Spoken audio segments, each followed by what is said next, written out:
board meeting once again. Let's start with the Pledge of Allegiance, please.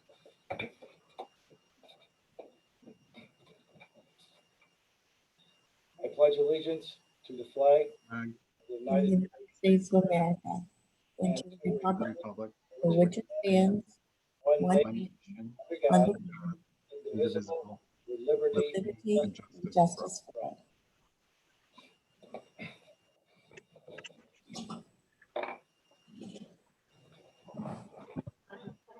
Thank you, everyone. Before we begin, we do have our third item, which is a moment of silence.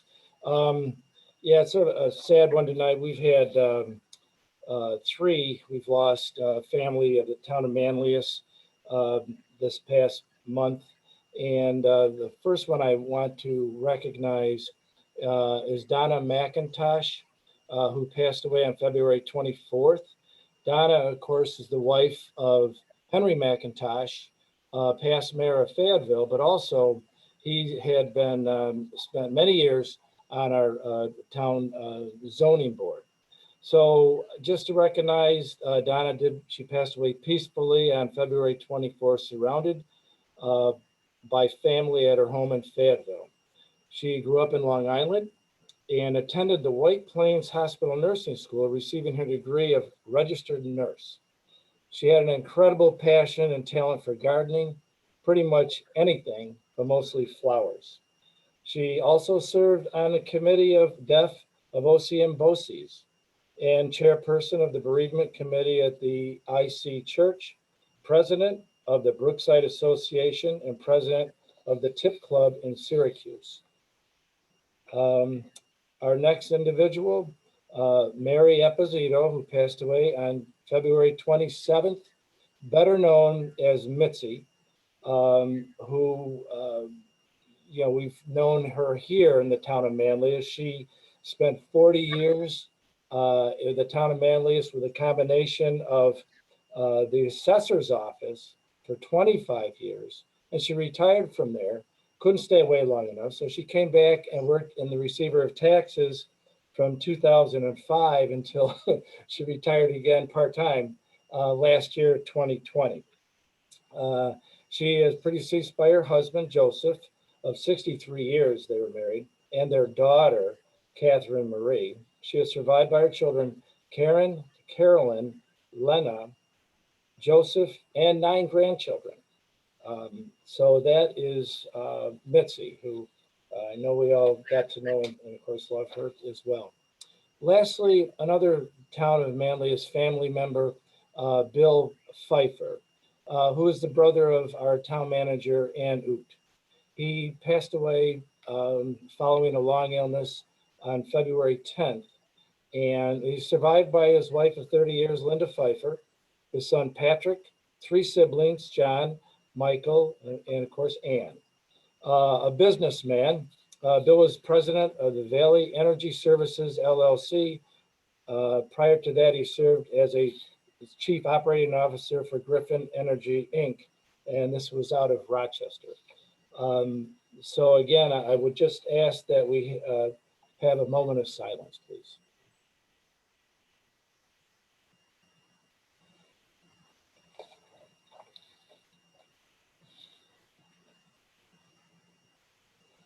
Thank you, everyone.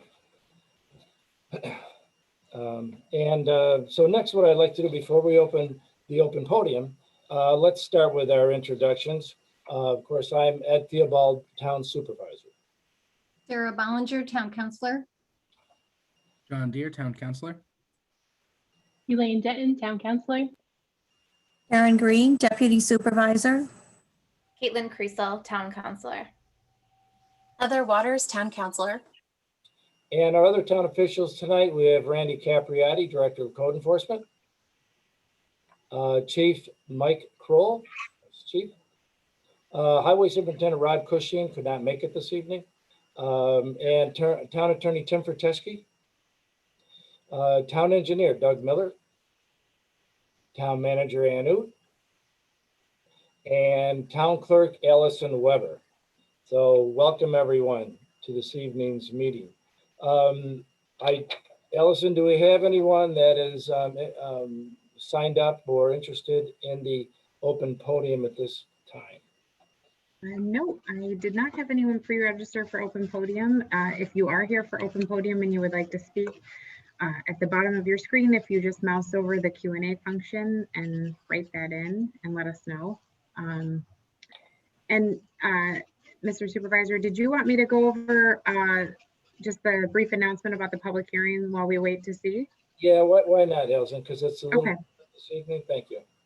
Okay, so we do, like I said, we're doing a little different tonight. We do have some attendees in the room that I'll be bringing over when it is their turn on the agenda.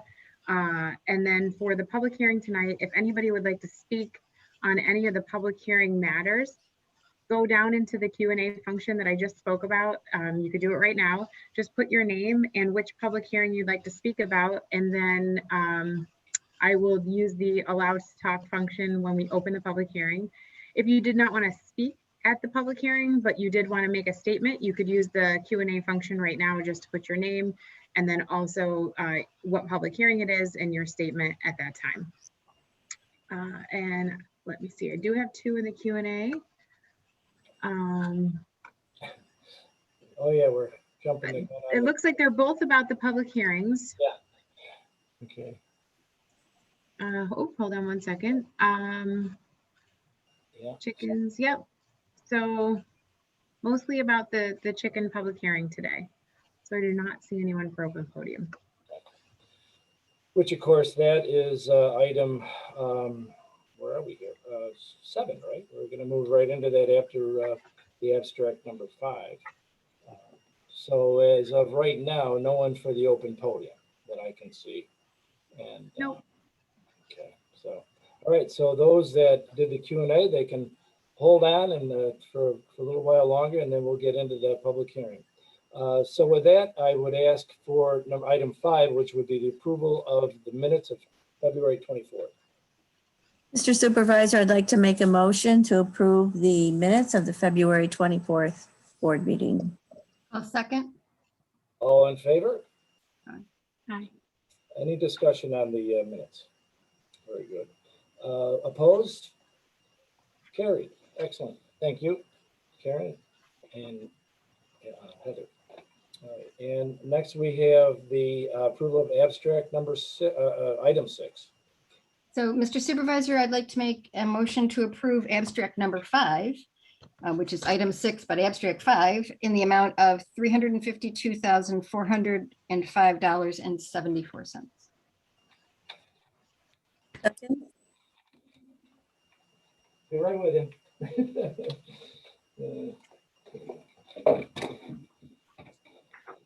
Did we have a second? Karen? Yes. Okay, all in favor? Aye. Opposed? Carried. Thank you. I forgot an item that I needed for the public hearing. All right, so now moving on to the public hearing. Item 7. This is the local law allowing certain animals to be kept in an R1 district.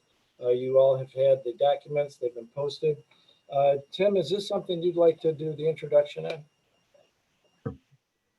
on? Would the board, usually when we do a public hearing, we do the short environmental assessment form first for seeker. Would you rather do that after the public hearing, after we hear comments, or would you rather do it now? I think after would be good. Okay. Yeah, let's sit down. Okay, so let's not forget to do it. Reminding all of you to remind me, but we will do a seeker analysis after the public hearing.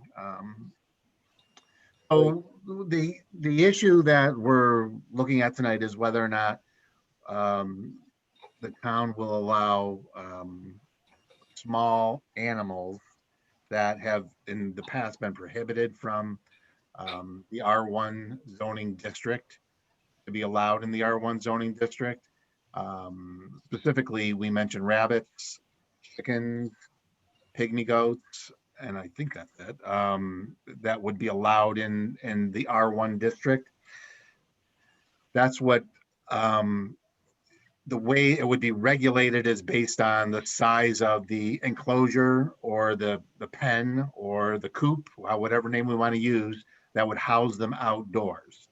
At this point, there is no number limit on them, but I think that's part of the discussion tonight. And there's no, the way they would be limited again would be the size of the coop, and then maybe some regulations about how many animals you can have per square foot in a coop. Those are the kinds of discussions that we're kind of looking forward to tonight. The other discussion that we should kind of keep in mind is right now the law would allow, if it were passed, it would allow chickens and goats and rabbits in the R1 district, but the R3 and R4 district also associate or relate back to the R1 district, and it would probably allow them in R3 and R4. That was the question that the county had, and it's a good question, and we need to clarify that and make sure that everybody's on the same page when it comes to which residential districts that we would allow them in. Right now, Randy's reading of it would be that it would be allowed in R1, R3, and R4. So that's in essence the local law, and it's been an issue in the town in the sense that we've had situations where people have had these types of animals in R1 districts, where they're allowed in the RA district now, restricted agricultural district, but they were not allowed in any other residential districts. And we had some issues where people had the animals and asked if the board would consider extending it to other residential districts. So it has no permit requirement. It has nothing like that. It would be enforced by the code enforcement office. Does anybody have any questions for me about the local law? Tim, Yes, Karen. just for the public, could you give an example of an RN or an R1 and an R3 and an Yes. R4? So R1 districts are our highest and best use districts. They're 1 acre parcels on sewer and water. And if they're not on sewer and water, I think it's 100,000 or 80,000 square foot parcels. So those are, your large suburban developments that we have in the town of Manlius.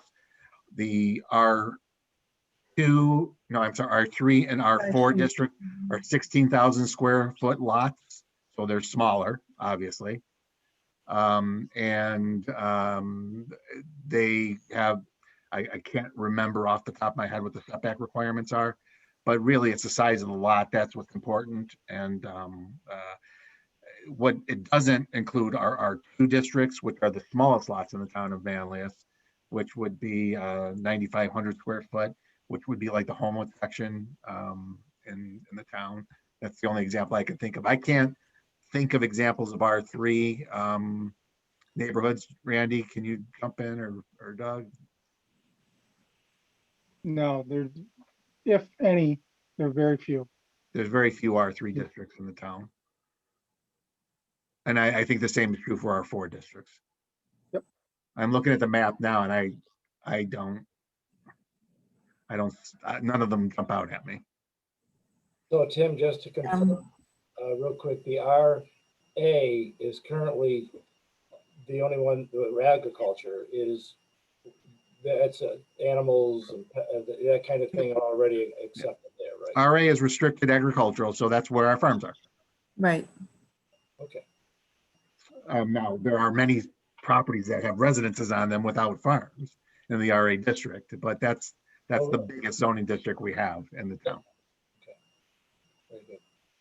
Thanks, Tim. You're welcome.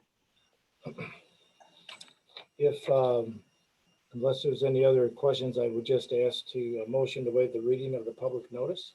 I'll move to waive the reading. I was all prepared, Sarah. Oh, I'm sorry, Elaine. Elaine moved to waive the reading. Say Thank you. again? Are we good? All in favor? Aye. Opposed? Carried. All right, and now we need a motion to open the public hearing.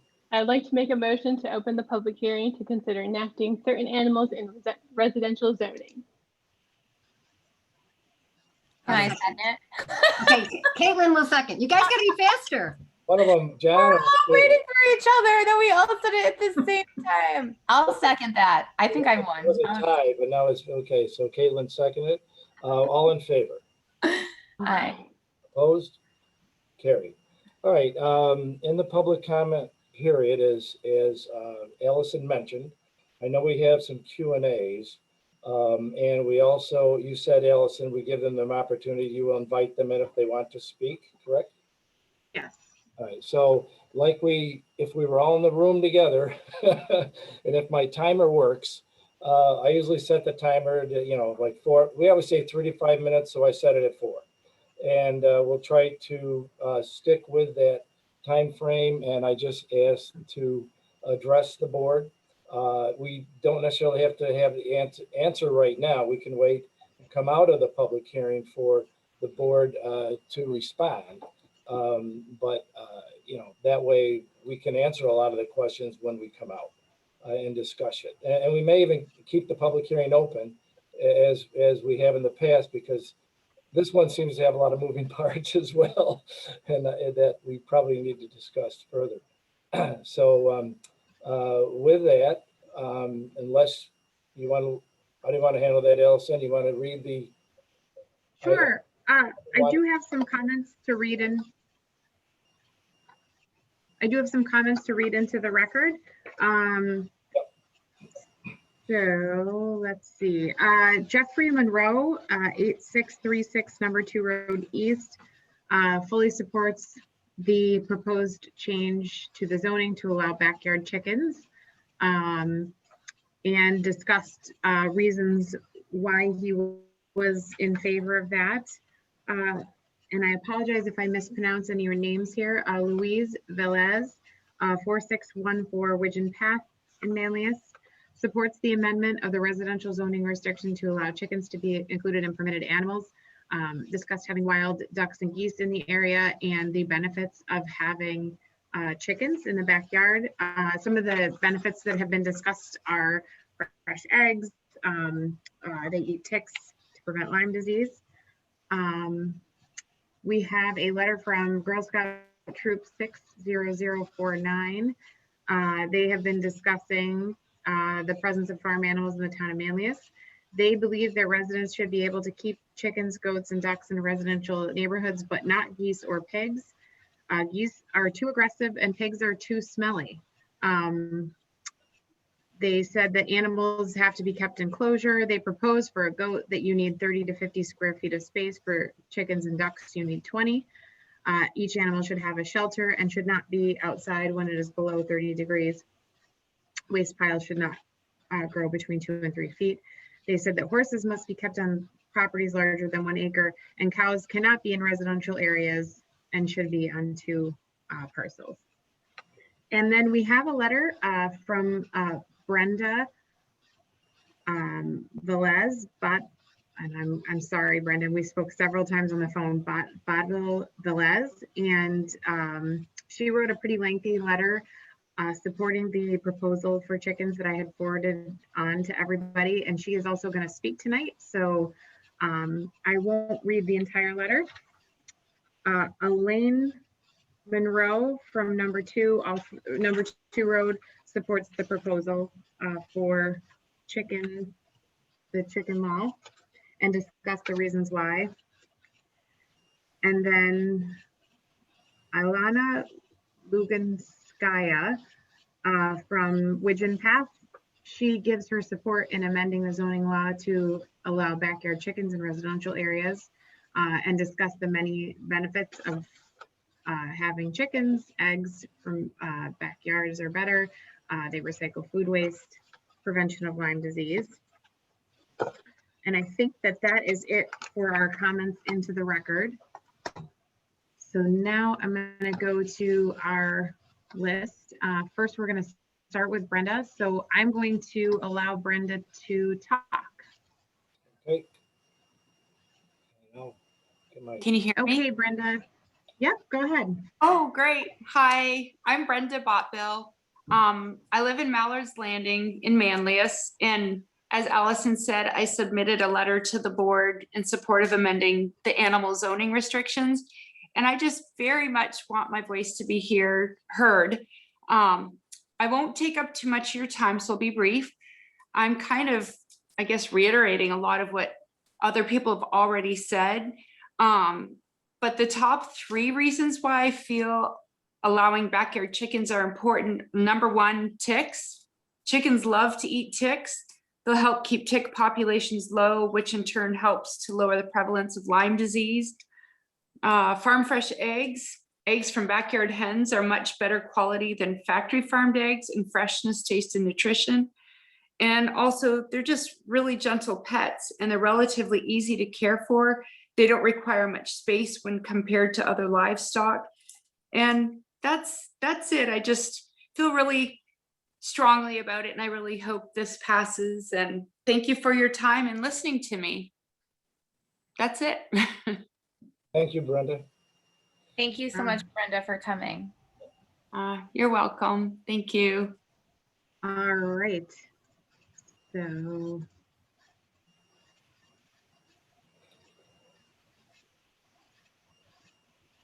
next we have Richard Greene.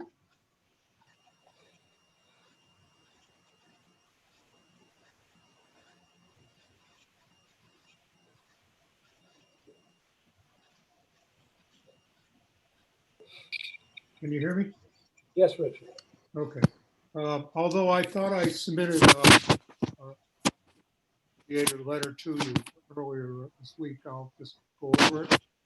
Although I'm against chickens from my past experience in the village of Fayetteville, I agree with everyone who supports it. And I think there needs to be a compromise, and that should be in the form of a permit, an annual permit, which will control each homeowner who decides to put in, to have a chicken or a goat or whatever. This could be supervised by the code enforcement officer or the animal control officer. It doesn't make any difference. It will give some control if the party should not obey the final regulations. There is a permit on the Village of Fayetteville site for chickens.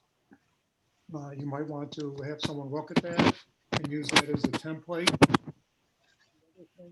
The experience in Fayetteville was roosters do create a problem in a populated area.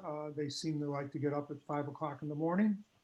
And if you are living next door to the rooster, you're going to have your own alarm clock every morning. And so the Village of Fayetteville prohibited the roosters. One other thing happened is there'll be another type of animal probably petition, and that would be the small pigs. There is at least a couple pigs in the Village of Fayetteville already.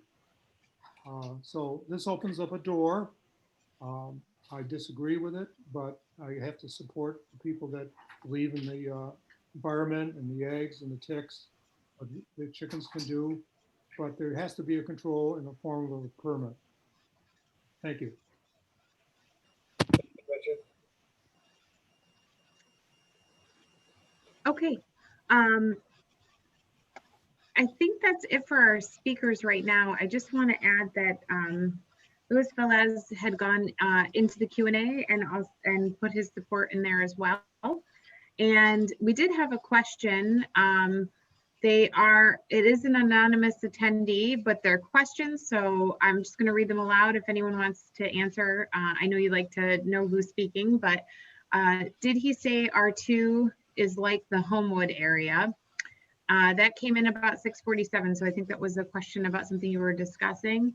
And will the town consider allowing chickens in the R2 zone? If not, why? They just wonder, they said they do not need to speak, but they would like to just wonder if you would answer live. I can try to answer that question. R2 would not be allowed in the R2 zoning district. And yes, that would, you know, the major R2 zoning district in the town is the Homewood section. And that's because the lots in those, we were thinking, and by the way, I have to, forgive me, Elaine, for doing the talking. You should be doing all this talking, since this was your idea and it was your law. So I should have allowed you to do the presentation. But jump in after I'm done. So the thought was that because the lots were so small in the R2 district, that it might not make sense to have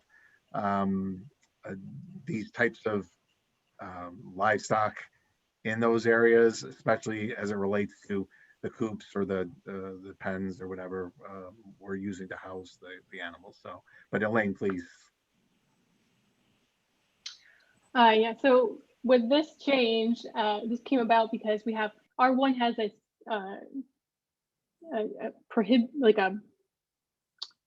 thing in there saying that you, like, right, we have an animal code, and that animal code says you have to take care of the animal, you have to keep your area clean.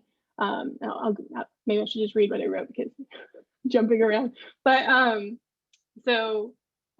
we looked at this change to fix that. Here, let me, okay. But it doesn't include R2, and that is a potential problem. But the lot sites are there. I did look at R2, and the only R2 we have is in that Homewood area. You know, I'm happy to look into it and see how we could do it there. But right now this change doesn't include that. So the issue was that you can have these animals, you can't have a structure for these animals currently. I'm just going to read this and maybe this will make sense. So I'm so excited to hear from so many of our residents that are in support of allowing chickens. I do want to state that although the simple update to our zoning code seems like a big change, it's really not as big as it sounds, because we do have chicken in the town. I have chicken. If you live in an RA zone, they have been allowed. Also, if you look at our animal code and some animal blogs, because like usually the first thing you do when you want to see if you want to get chicken is you do some research. And there's a blog that says in the town of Manlius that it's already allowed. Now, technically this is incorrect, but it's been up there since 2013. So I know others have found the same information I did, and I assumed that they could have chicken in any zone. As long as their coop is kept sanitary and clean. Many of our residents have seen the same information and again, assumed that they could have chicken. The confusion comes in because of the restriction that is hidden in our R1 zoning code. So the change that we're proposing tonight takes chicken, miniature goats, and rabbits out of the restriction of R1, but it keeps the structure limited to 50 square feet. As we are working on the comprehensive land use plan that will be created by resident input, we may decide to revisit the solution. And if issues come up, we will absolutely address those. The first thing I did was, again, we know we have chicken in the town. The first thing I did was, well, what issues do we have? What complaints? Because we could put that into a solution, but we didn't have any really big complaints. And again, our animal code says that your animals need to stay on your property. So the code enforcer officer, our code enforcement officer can still enforce that code, the animal code, right? As long as you're properly taking care of your animals, you should be fine. Maybe that helps. All right. I have a quick question. Yeah, go ahead, Heather. Ostensibly, some of the village properties and parcels are the same size as Homewoods. So would that mean that perhaps since the villages, or at least Fayetteville Village, allows chickens, it might be sensible to think that Homewood or that Homewood and R2 could be included? So I think a better way to potentially address this would be to put it in the animal code, and then to say what size your lot is potentially to, you know, if we needed to limit it. So also another thing that a lot of people don't realize is New York State, if you buy chickens at a store or a place, you have to buy 6 chickens. This is to reduce the, you know, if you think you want to go get a chicken for fun, this is to reduce that. You do need to be, you need to do your homework and know what you're getting into. I don't know if that helps. Yeah, one of the things that comes to mind for me, and you mentioned, Elaine, and I know we all have, that we haven't received many complaints, but we've really only received 5 letters of support, of which 2 of them that are number 2 Road Manlius is actually the town of Manlius, or town of Pompey. And and they're the same family, by the way. And then we had the original letter that kicked this all up with Jane Raven, who started this up in Tinderbox. But we really, and Maillards, well, that's an HOA. So I imagine they have covenant where they can't have chickens up there anyway, but I don't know that for sure. But there's no skin off their back if they have chickens in the neighborhood because they won't have them. So I thought we normally would reach out and say, if you want to do this, let's get petitions signed by all the people in Eagleview and the people in that area, you know, in Woodbox area. I mean, I don't know if they're even aware of really if they're what they are, 1 or 2 or 3. I don't know if it's really been explained to everybody enough, where we've had a few people that say they want them, but yet we really haven't had full disclosure, I guess, for all of this just to go through, you know, sort of carte blanche here. Even Karen's neighborhood, I've heard from Karen, you know, she's over in in her area, her neighborhood. And so I'm just wondering if we're just jumping into this a little too fast. That's why I didn't want to really close the public hearing tonight. I wanted to reach out and hear from more people from these other areas that are in R1s. You know, we have good sized ones, but they're, like I said, many of them are, you know, HOAs. Some of them, I don't think Eagleview is. I don't think they're a homeowner association. I don't believe they have covenants necessarily. And the Tinderbox area, I think, is the same. So, I mean, I'm just sort of approaching this a little differently, where I'd like to hear from those that really want this, not just the people that we got a couple letters from, which 2 of them aren't even in the town of Manlius. So that's sort of where I'm coming from here, because it is, as far as Richard's suggestion too, as far as a permit goes, that's, you know, that's quite a burden I think we'd be putting on the code enforcement officer or the town clerk and so on. Although that's an option because they do it in Fayetteville and they do it in Manlius, you know. So I just sort of throwing it out there that you know, maybe we should just research this a little bit more before we. Karen, yeah, you have a comment you want to make? Yeah, I just wanted to, since we're going to keep the public hearing open, Ed, correct? Yeah, Okay. I'm hoping to give more people an opportunity, you know. Yeah, well, I haven't heard a lot of discussion about the health issues pertaining to chickens, and you know, they've been prohibited in the town, I think, for a reason over the years, and in other towns as well, as I'm sure Randy's familiar with. But you know, salmonella is a big issue with chickens, and you can go on the CDC website. And in 2020, there was the largest salmonella outbreak in 50 states ever. And, you know, when you talk about the Homewood area, of those CDC sites, 33% were children under the age of 5. So I'm looking at Homewood, and there's kids all over, and they're running in the backyards, and So, you know, I see it as a serious health issue, and we're just coming out of a pandemic that the county's trying to get control over. I certainly understand about the tick situation.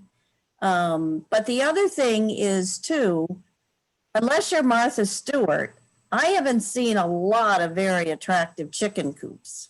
And our backyard is so, that are just well kept and maintained. I know there are some, and but the backyards are so lovely. And I was trying to imagine these beautiful backyards that we all share with each other, how they would look, you know. So anyway, something to think about. I'm glad we're keeping the public hearing open, but my main concern is the health issues. I have 6 comments right now in the Q&A whenever you guys want to take that, if the public hearing is still open. Sure. Yeah, let's hear those before we, I know Heather wants to speak, so let's just hear them first, as long as they're popping up here. Okay.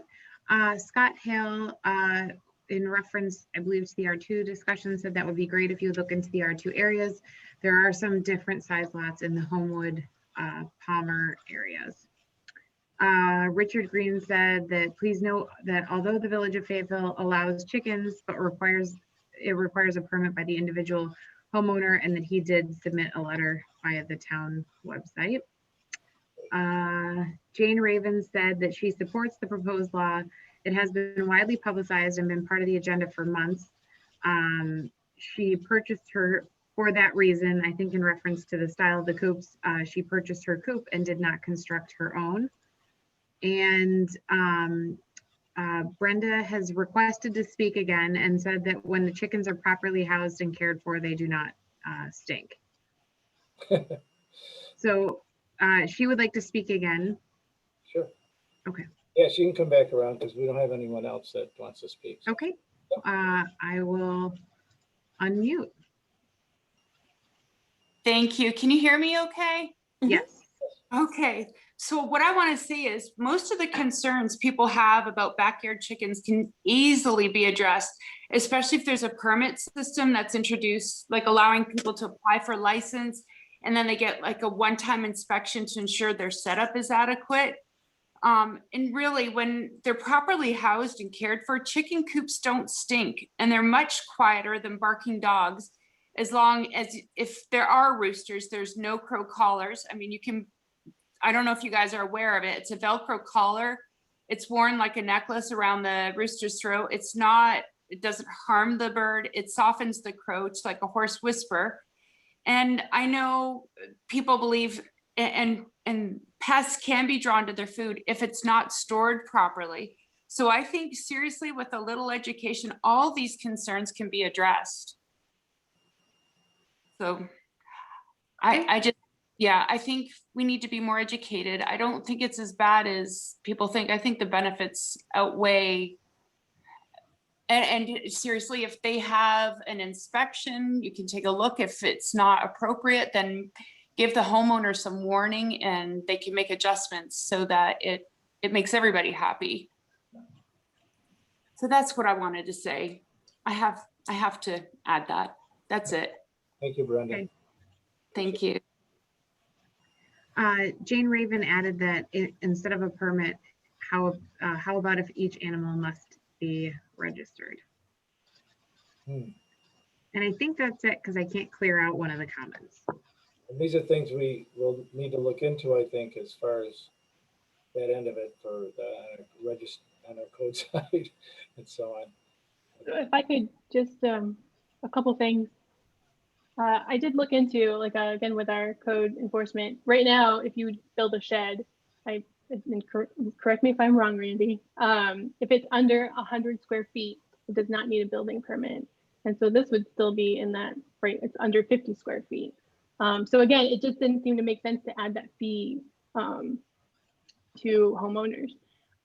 And then the other thing, again, to reiterate, the chickens do, or I have chickens in my yard right now, and I just don't think it's very fair that I can have chickens but my neighbors can't because they're in R1. So this is the key here, is that they are here, and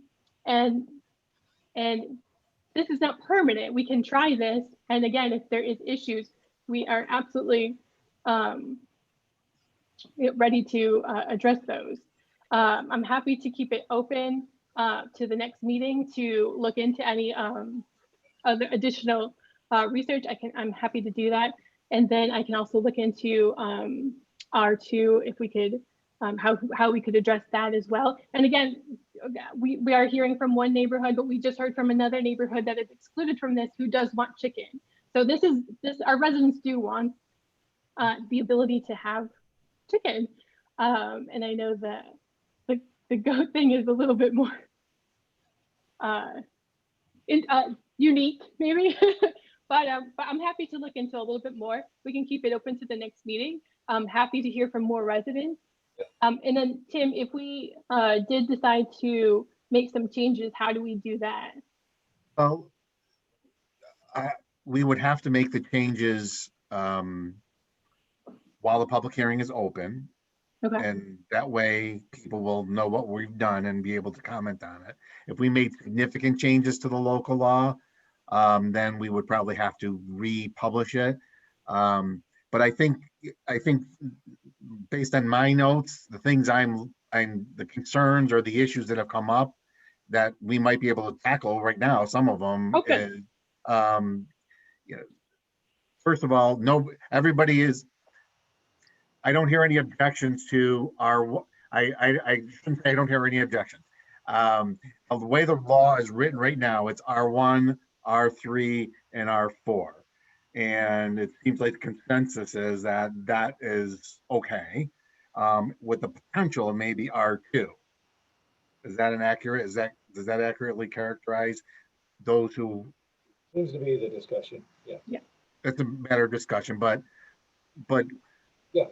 The law is okay with R1, R3, and R4, knowing that there are concerns with the law as a general proposition. Okay. And we'll look into that.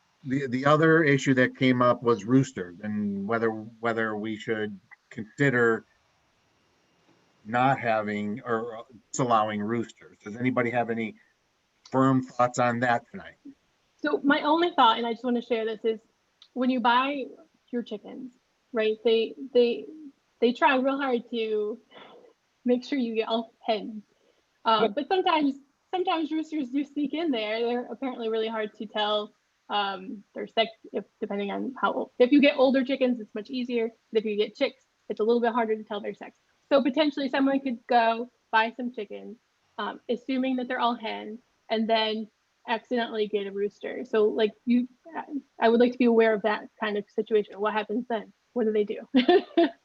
Well, I thought Brenda brought up a good point, which I didn't know about, how you muffle the rooster, because I know that they don't always just crow at 5 o'clock in the morning.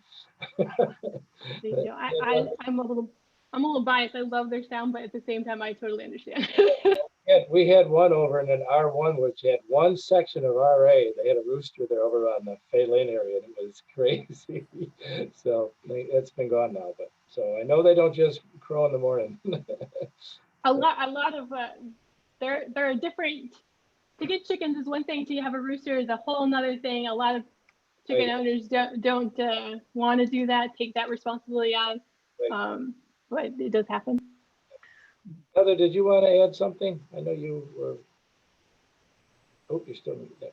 Still muted. My question was about the roosters. Oh. So that really helps answer it. And I'm sure when people get into trouble with that, or they find they have one they didn't expect, farm relationships are probably pretty important. And, finding a way to like rehome roosters would be great. I just from a tick perspective, I think that this is an amazing organic tool in our tool belt to look at Lyme and tick-borne diseases, and for that reason, I would like us to consider it. And there have been enough communities that are suburban and ex-urban, and there's a lot of information about about what it's like. It's not like first off, there's actual farm life, which is the most information. And then sort of this more suburban, exurban environment. We have lots of resources to draw upon to understand what the interface between people without chickens and people with chickens are like. So I don't think it's uncharted territory.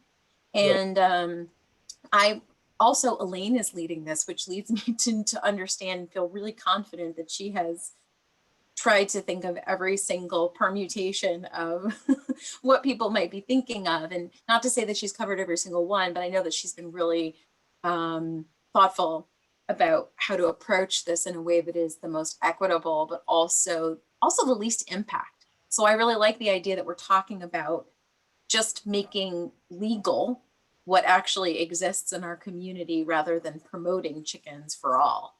I don't see this as that kind of law at all. Right, okay. I wanted to just address one thing. Karen, you had mentioned that two of your main concerns were, one, the appearance of, or the aesthetic of the chicken coops, and then secondly, the concern about salmonella. Am I understanding accurately your two main concerns with the law? Well, and the zoning enforcement of it. Okay. How is that? Yeah. So I think on the aesthetics of it, like any one of your neighbors could build a shed, as Elaine pointed out, and that these will look fairly similar. I live in the village of Manlius, and my neighbors have a chicken coop that they built and they kept chickens. And it's really actually very beautiful, and it looks really, really pretty. So I think that hopefully people will be mindful of the aesthetics of their chicken coops. You can make them super, super cool looking. So I think that that's something to keep in mind. And then also I had been curious about the salmonella point, so I did Google it while we're meeting here this evening. And so this mypetchicken.com, is salmonella a concern with backyard chickens? And it says, not usually, but let us explain why.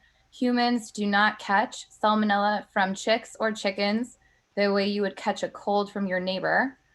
Salmonellosis is food poisoning. You get it from eating infected meat or eggs. Even then, in order to get a case of salmonella, the meat and eggs you have eaten must be improperly prepared. That is not completely cooked through.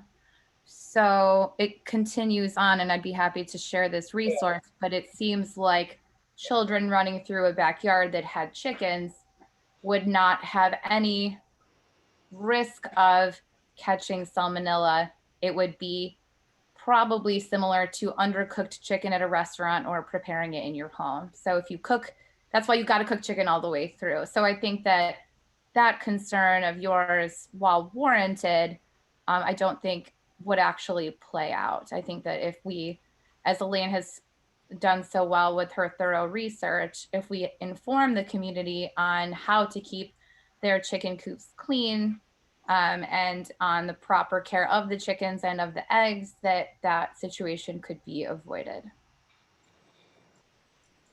Yeah, if you could share that with us, Caitlin, that'd be helpful. Yeah, I will drop it, and well, I'll send it to Allison and she can share it with everybody. I have three more comments in the Q&A. Louis Velez says, roosters protect the flock. Richard Greene said, I did object, but I'm willing to compromise with a permit. What happens to the chickens in the winter time when there is high snow and freezing temperatures? And then Brenda said, more complaints about barking dogs and noisy chickens. I contacted the town and asked for a freedom of information with the comparison numbers of complaints of dogs versus chickens, and there were only 3 complaints of chickens and numerous of dogs. And I can address the winter comment again, because I have chicken. The winter months, sometimes they stop laying eggs because they're keeping their bodies warm and they molt. But again, you keep their coop closed off from any kind of venting, any kind of like too much cold air, and they're fine. You do make sure that there's a little bit of ventilation, so there's some airflow. But again, you just keep the chill and you close it up, and they're completely, they're very easy to take care of.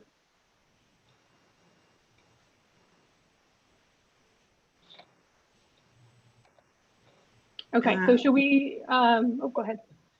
Richard Greene has another. It is my understanding that chickens will be allowed to roam through the yards of homeowners beyond the 50 square foot coop. Is this correct? Can you read that again, Allison? Yes. Sorry, I That's all right, just let me missed look. it, so I gotta find it again. I lost my- It is my understanding that the chickens will be able to roam the yards of homeowners beyond the 50 square foot coop. Is this correct? Yes, within the yard. They can't run on other people's yards, but it would be, yes, they would be able to run on their yard. That's a separate law that we have that says you can't have, that animals can't roam free in the town of Manlius, meaning on other people's yards. It's Yeah, happened. yeah, Goats it does happen. up on Monroe Road, you know. It builds community. You have to talk to your neighbors, communicate, share eggs. So the way, Go ahead.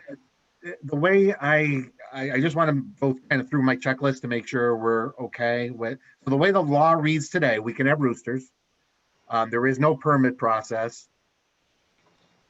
There's no limit on the number of animals. So I want everybody to kind of think of these issues because they're the ones that came up tonight, and let me know what your thoughts are, you know, over the course of the next 2 weeks on these issues. The other issue is, so should we having a set number of animals, or is the fact that a 50 square foot coop pen housing unit, is that sufficient to limit the number of animals? Pigs, and whether or not we want to allow for small pigs, pygmy pigs. Go ahead, Elaine. So I looked into pigs, and as far as I could tell, no matter how small they are when they start, they seem to grow. Okay. So that's why I didn't include them in this thing. But I have limited knowledge. Okay, so that, I've read about pigs, and there's kind of an expose about how they were so popular, but people have been giving them back because the pygmy, like the tiny pigs and the teapot pigs, are actually not a thing anymore. They were just like anomalies, but they're not necessarily, they do grow. And so that was really interesting. May I also just share that from everything that you've said, I think that it would be, I'd like to offer that I think it would be helpful to place language in there, not banning roosters, but saying that roosters do need to be either maybe registered or get a permit for a rooster, and to ask for, and I don't know if it's considered humane or not. I would assume it's considered humane, but a no crow collar or something that's like a device to, you know, that we give guidance on when you can, how you manage the noise there in that regard. Good, thank you. And I would suggest that we look at including R2, but again, making sure that we're thinking about the fact that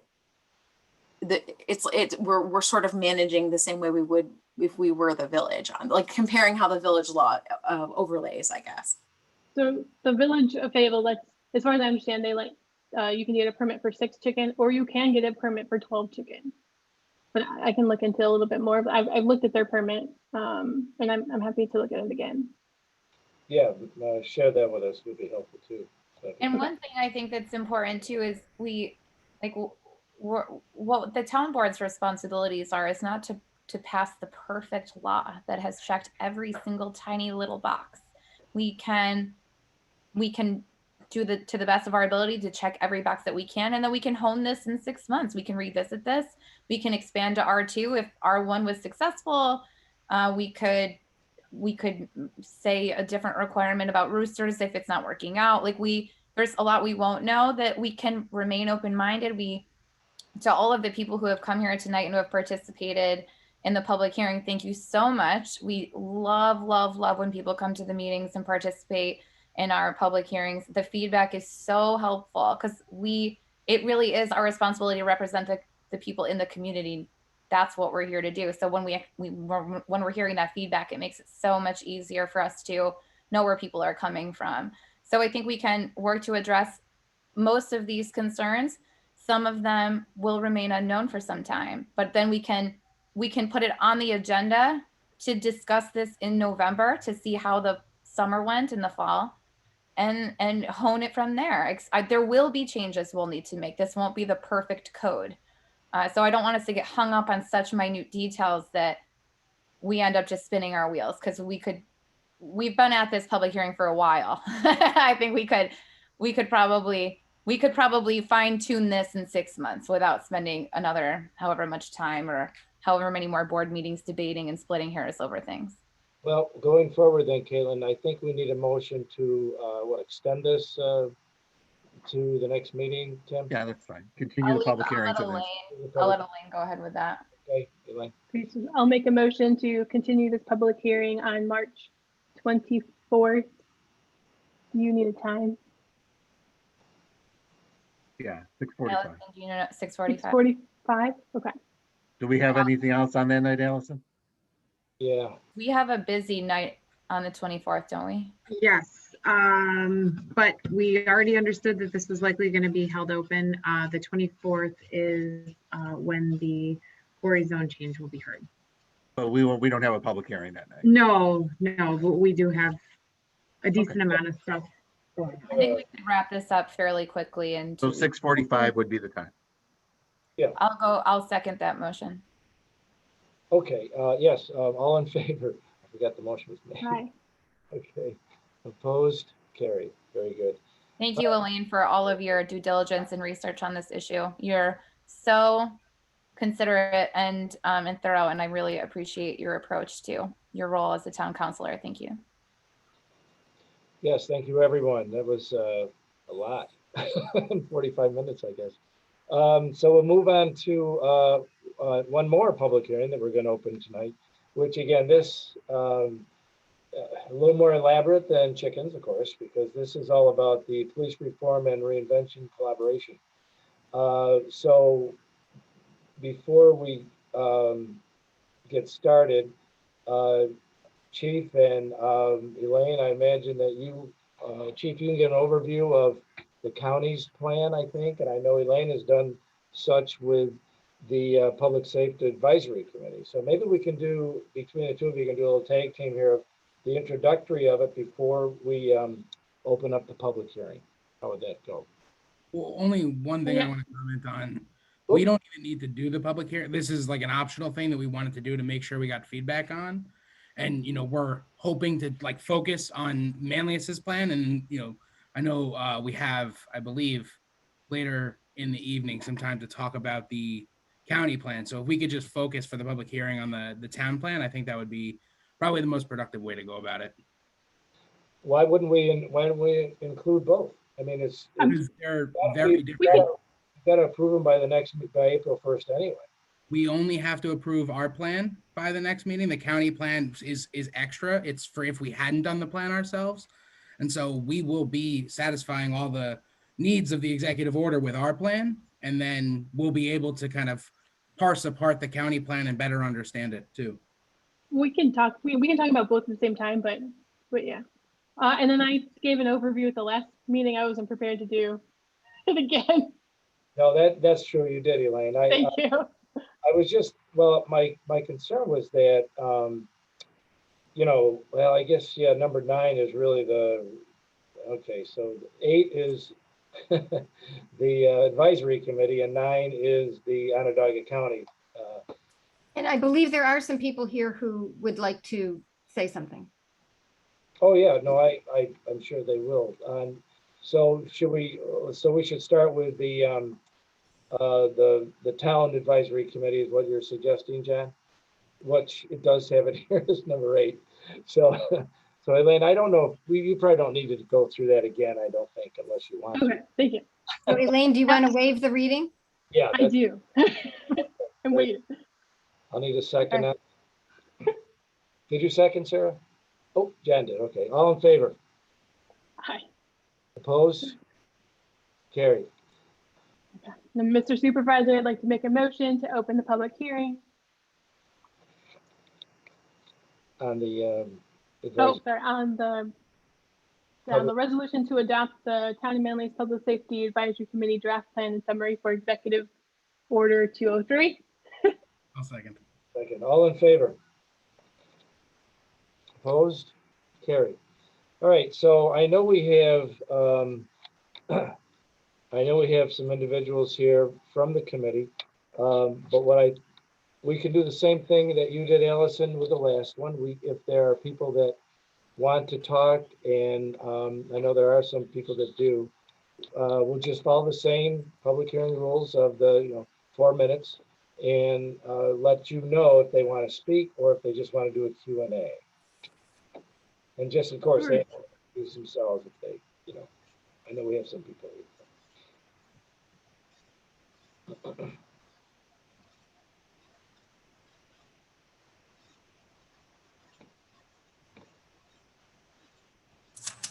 Do you want me to give I can do a brief? Yeah. Should I fill the silence? Elaine, I find silence so awkward. That's why I talk so much. So by all means, fill it, because I'm like, this is so painful for me. Go ahead. Otherwise, I'll just start talking. So we released this. The Public Safety Advisory Committee was formed back in August of 2020. Yes, because the Governor Cuomo did an executive order saying that if you had a police department, that you needed to look at all your policies and review many different things. So we did put together a plan. The plan is on our website. It is on the Public Safety Advisory Committee page. It's also on our agenda tonight, and it was also on our agenda last meeting as well. Yep. Yeah, so if anyone has any questions, comments, we wanted to do a public hearing. This is, again, not exactly required, but we wanted to make sure we started this with public outreach. We wanted to end it with public outreach to keep everyone informed. Yeah, and I think you did an excellent job at the last meeting, Elaine, covering every bullet point that was needed, and that's it tied in nicely with the it looks like with the county plan as well.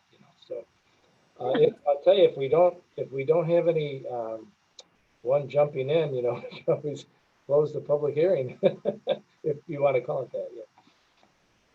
John, did you say anything? I was just gonna say I want to wait like 1 more minute just to see if there's any lag on Facebook. Oh yeah, okay. Good. Just this. Yep, that's fine. I can do my thank yous. You want me to do my thank yous? Sure. All right. So of course I want to thank Chief Kroll and everyone at our police department for all their help in execution of our ask.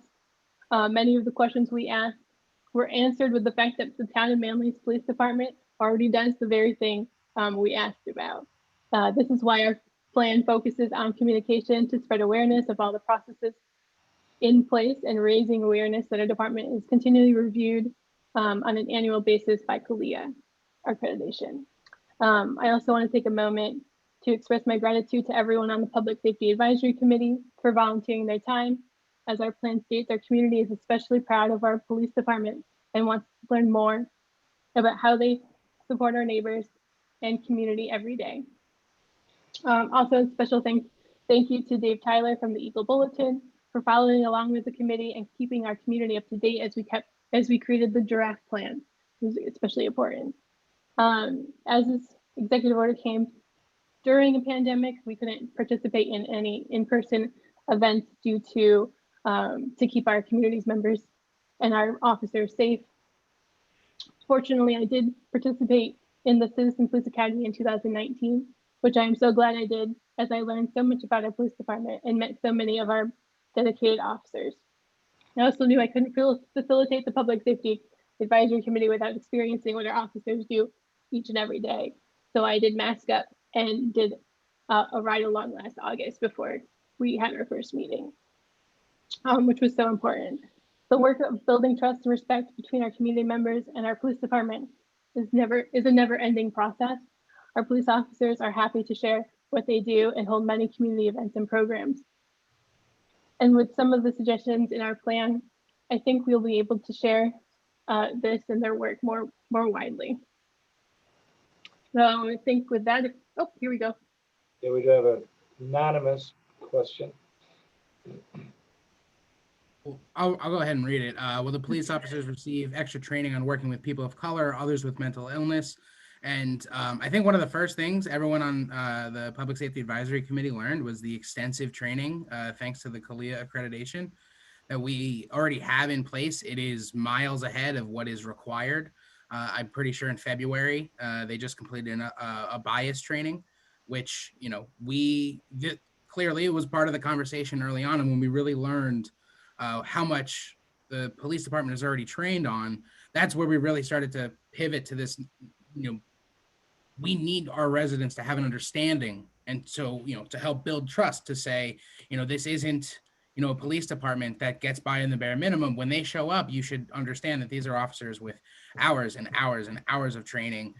They do, you know, repeat training all the time. They are, as some of the most highly trained officers in the state, as one of 5 CALIA police departments. And so, you know, we're always learning, trying to get better. I know Chief Growl is always looking for new training and new opportunities. And we did actually, during the process, have someone reach out about interactions between officers and folks who are differently abled when it comes to, you know, any kind of mental issues or anything like that. And that's definitely something that, you know, has room for growth and something to explore. And, you know, I know, you know, it was something we talked about. It was difficult putting together the plan in general because every question was, how are you going to pay for it? How are you going to pay for it? And that's why we tried to not make sweeping suggestions. And I know the committee kind of understood that, and we were looking to make very practical recommendations. And I know, you know, come up later, I know one of the ideas was the community relations officer and helping our police department better interact with folks through social media and other forms of media. And I know we just, you know, kind of had that conversation in the communications committee just recently about how it's becoming clearer and clearer that that's a role that not only the police need, but the town in general needs. So, you know, as we look forward to next year in the budget, you know, we're definitely going to look and see if we can fit something like that in. You know, especially we'll see what happens with the American recovery money and see where that all ends up going.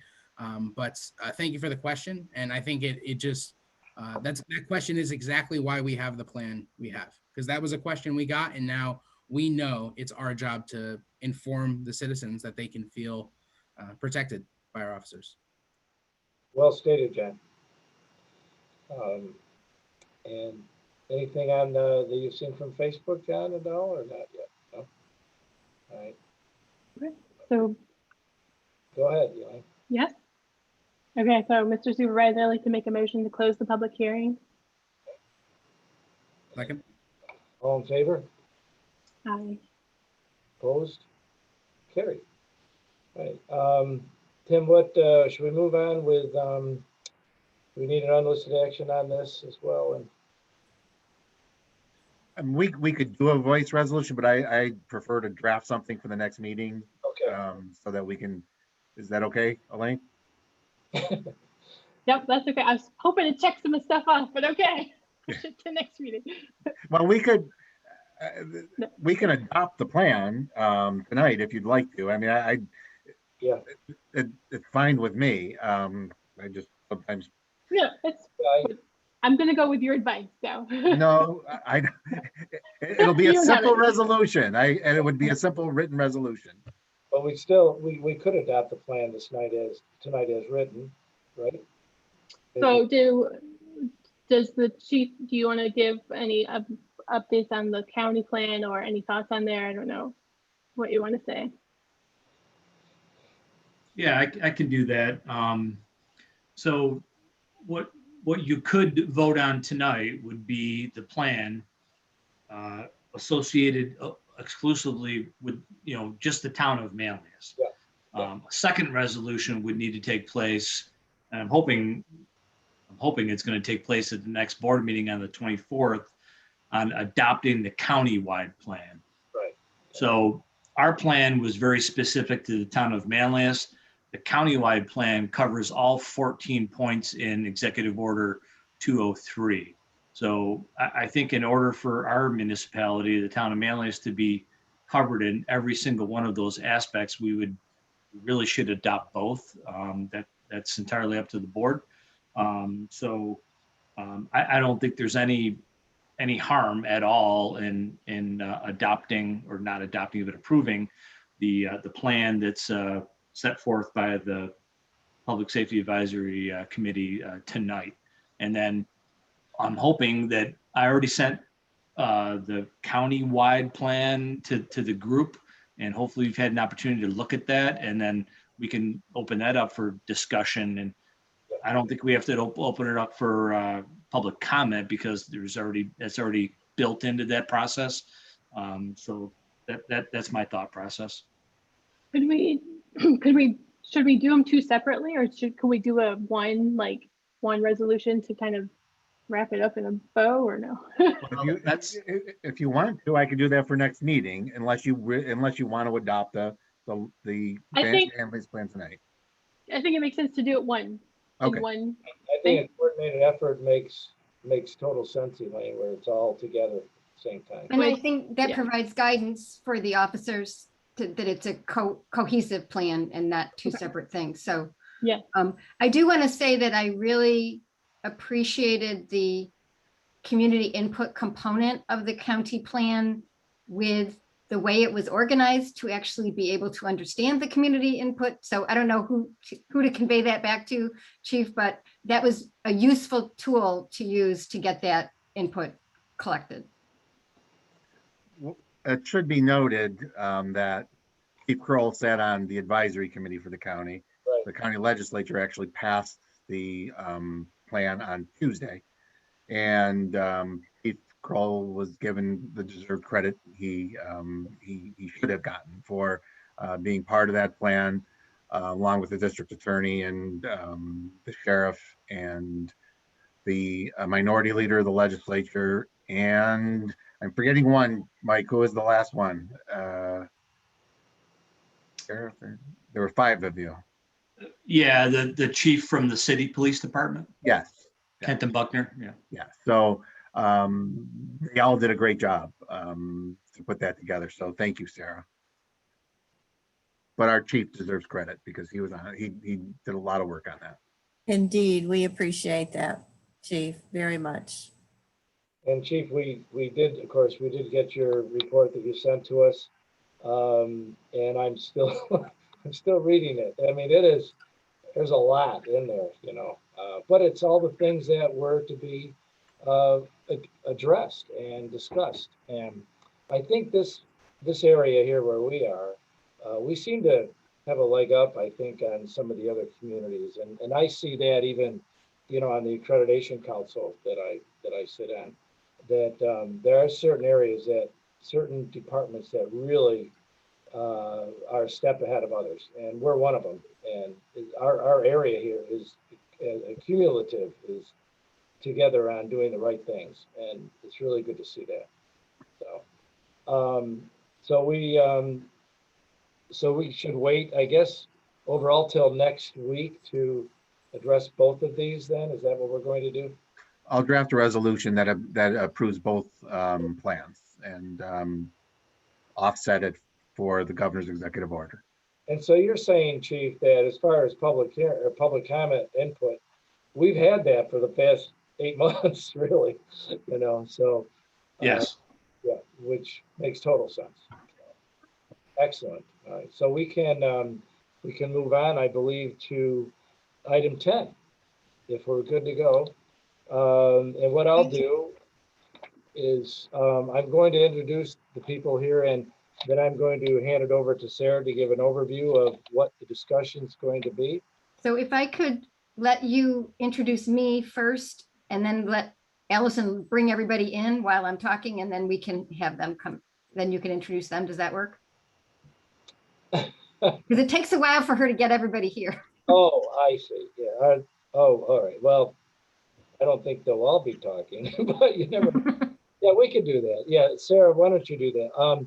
So Sarah and I have been on the committee here for the South Springs Water District recommendation that we're looking into, and we've put quite a team together here with Barton and LaJudas. And so I will have Sarah give an overview of what this is all about to bring everyone a little bit up to speed, and then we'll get more into it in the next 2 meetings. Thank you. So this is the Skyridge Salt Springs Intermunicipal Water Project is large and complicated. There are 3 components that need to work together. There's the Skyridge Water District, a Manlius Salt Springs Water District, and the Sullivan Salt Springs Water District. Our goal is to get all the parts and pieces in place to be able to apply for funding. Nothing will be finalized until the funding is secured. This is an informational meeting tonight. This is not the public hearing. The public hearing will be in April. So this is a general informational meeting to get the basics out about this project, answer the counselors' questions. What we'd like to do is, if you have questions, we're going to gather them, send them back to the engineering team, and have them come prepared to answer the questions when they come back in April for the public hearing. So jot down your notes about things that are confusing or that you want more information about. We will make sure we get that for you, and then maybe make a new page in the PowerPoint or whatever for the following meeting to where those additional questions are included, and make it easier for the public to understand. So at this point, I will turn it back to Ed to introduce our guests. Very good. Thank you, Sarah. So tonight we have with us from Barton LaJudas, we have Olivia Hicklin, Taylor Botar, Ken Knutson, Greta Day, and Rich Andino. Well, actually, Rich Andino is with Castello Cooney and Farron. Is that correct? Did I get those right? So I'm going to hand it over to either Taylor or Ken, who's going to present the PowerPoint, which you all have had a chance to hopefully take a look at, and they'll go through it, and a lot more will come up when we have the public hearing, but this is really a major introduction to this project. So who's on there, Allison? Can't locate Mr. Knutson or Mr. Andino in the attendee list. So if I could just jump in, Ken had a minor emergency and could not attend tonight, unfortunately. And Rich, I don't know, he should be waiting in the wings, but we can go ahead without him. Please. Maybe he's on Facebook, just watching.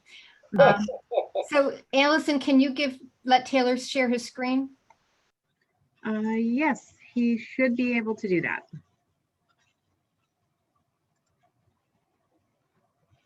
Okay, can you guys see that? Yes. All right, well, thanks again for the introduction. Again, I'm Taylor Botar with Barton LaJudas. Also we have Olivia Hicklin here, as well as Greta Day, to help answer any questions. So I've been working on various iterations of this project since probably 2015. We've been working most recently as part of a joint committee with both the towns of Manlius and town of Sullivan. Probably since this past summer. We did publish a website this past fall. Hopefully everybody got a chance to take a look at that. We had resident comments come in. We published responses. Since then, I think we have a little bit of an update and a slight structure change to the project, which I do want to talk about. We'll talk about a little bit of history, and then where we are in the project schedule and where we plan to go from here. So the presentation outline, which I kind of just mentioned, but we'll start with the project restructuring, go through existing conditions, alternatives considered, project recommendation, costs and funding, of course, schedule, and next steps. So before I get to the restructuring, I do just want to note that in addition to the website that we had published last fall in this PowerPoint, we did publish a preliminary engineering report and map and plan. That document is what I'm going to be kind of explaining in detail through this PowerPoint here. So if you have a copy of that as well, that will have much more detailed information than what I'll present today. So the restructuring, I'll kind of revert back to the website where we were focused on Salt Springs District formation, along that corridor, connecting the dots between North Eagle Village and Sleepy Hollow Road down by the village of Chittenango. Within that corridor is the existing Skyridge Water District. And I'm going to go to this map. I'll jump back in a second. So if you guys can see my mouse kind of in the middle of the map and the screen, here is the existing Skyridge Water District. They have their own private system with a couple of wells, booster pump stations, and a tank. The existing aqua system, you can see over towards North Eagle Village Road. There's an existing tank here. Of course, nothing on Salt Springs Road. And then we have aqua infrastructure again down in the village of Chittenango. So with this restructuring concept, initially we were focused on the districts along Salt Springs Road and the Skyridge district being a participant in that project. We were running into some, what I'll say are legal technicalities with district formation, where that proposed project really was not equitable, for these folks in Skyridge compared to Salt Springs. So what we're attempting to do is to restructure the project such that Skyridge is the lead. Given that they're existing district, they could move the project a little bit further ahead than if we focused initially on the Salt Springs districts. And what this all really leads towards is, this first bullet point here. We're trying to get this project to a state of shovel readiness. That would be having the 202B existing district improvements completed, the environmental review such as seeker, an intermunicipal agreement executed, and bond resolutions adopted. All those things need to be done first before a funding agency would deem this project shovel ready and actually award any capital grants or low interest financing to the project. So that's kind of the change that we've had since this fall in the website. Just to circle back a little bit further, the whole basis for the project here, I'm sure the board is familiar, but the existing conditions, starting with Skyridge, that infrastructure, it was initially installed in 1962. It has a couple wells, booster pumps, this tank that you see right here, and then, galvanized steel water main. So that infrastructure is really, met and exceeded its useful life. It certainly needs, some work. In addition to the infrastructure itself, the system, the way it functions, it does come across periods of low pressure as part of its operation. There is not any fire protection. This past summer, there were issues with the aquifer levels, particularly with the upper well. It almost went dry. It came very close, less than a foot, I believe. The tank improvements, just given its age, and there has been a recent lead violation. That's all the existing system. And then on Salt Springs Road, which is not currently served by a public water system, there's private wells. So each resident or each property has their own well. And generally the feedback that we get, given the name Salt Springs Road, the water is very hard. Some issues with water quality, seems to be hit or miss on the yield, depending on where you're at. Some people have hit the water pretty well. They have good capacity, but others not at all. Drive down the road, you'll notice all of the rock, definitely shallow bedrock, and again, no fire protection.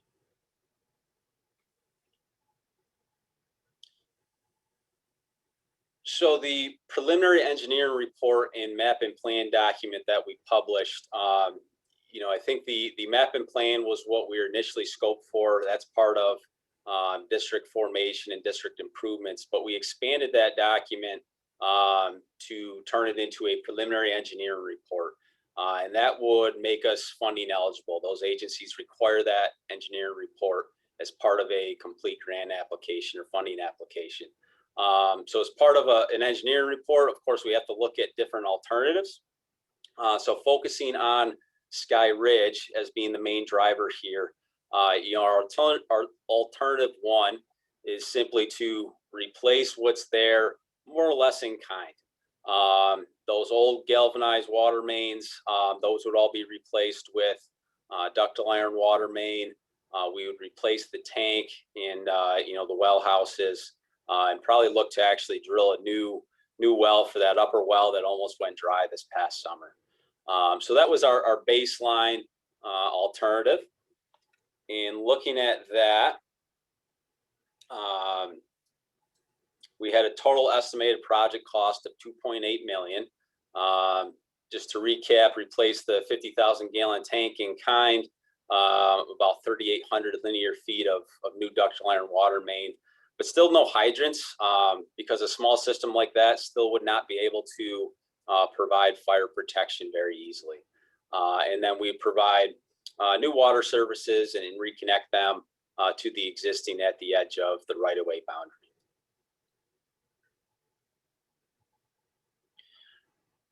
Sticking with alternative one, breaking that total project cost down into, what's the user cost for a resident in that existing Skyridge district. And we break that down by taking the total project cost and our number of what we call equivalent dwelling units. Whereas a property with a single family home is 1 unit. If there was a property that had 2 single family homes, it's 2 units. Vacant property would be a half of a unit. I think almost all, if not all, of the Skyridge district parcels are single family homes. So we have a total of 29 units. And then the user cost is broken down into debt service, which is repaying the cost of the loan for the construction project. And you can see the caveat there. We've assumed a pretty lucrative financing package. This is kind of the best case scenario for funding programs that are out there right now. A subsidized 2.2% 30-year loan through the New York State Drinking Water State Revolving Fund, and then a 60% grant, maximum grant through New York State's Water Infrastructure Improvement Act grant. So that left a debt service based on our EDUs of about $1,400. On top of that, there's the operation and maintenance. And we've assumed the existing conditions would still apply, which is that this district contracts directly with Aqua, the Onondaga County Water Authority, to operate and maintain their system. And you can see it's a pretty expensive water bill, just because the nature of the system, the amount of time Aqua has to spend out there, and then the small number of units, it really drives up that O&M cost. But we add those two together and we have a total cost per unit per year of $2,383. Now comparing that to alternative number 2, which is our joint project concept. You could see from the map here, this dark blue line that's running along Salt Springs Road. What we'd be doing is pretty much looping the Aqua system from its 2 points on North Eagle Village Road, and then again down by the village of Chittenango. To do so, we would need to add a booster pump station by the existing tank, and then we would pump that to a new water storage tank at a higher elevation that would then provide the pressure and fire flow for the Salt Springs Road area. With that, we'd be able to replace the Skyridge water system and connect it into Aqua's larger system, which I think has a lot of benefits, which we'll talk about in a second. In addition to the improvements for Skyridge, we look to form, you can see the blue shaded parcels in Manlius, in the town of Manlius. That would be a new Salt Springs Road water district. You see some gaps here in those parcels. Those are large vacant parcels that could be an ag district, or I believe these are zoned for mining. So they would not be part of the district as it stands right now. We also would have a similar Salt Springs district in the town of Sullivan. And, that's what Sarah mentioned earlier. It adds to some of the complexity here, this joint project concept where the 3 districts, the 2 in the town of Manlius are proposed in the town of Manlius, Salt Springs and Skyridge, and then a proposed district in Sullivan.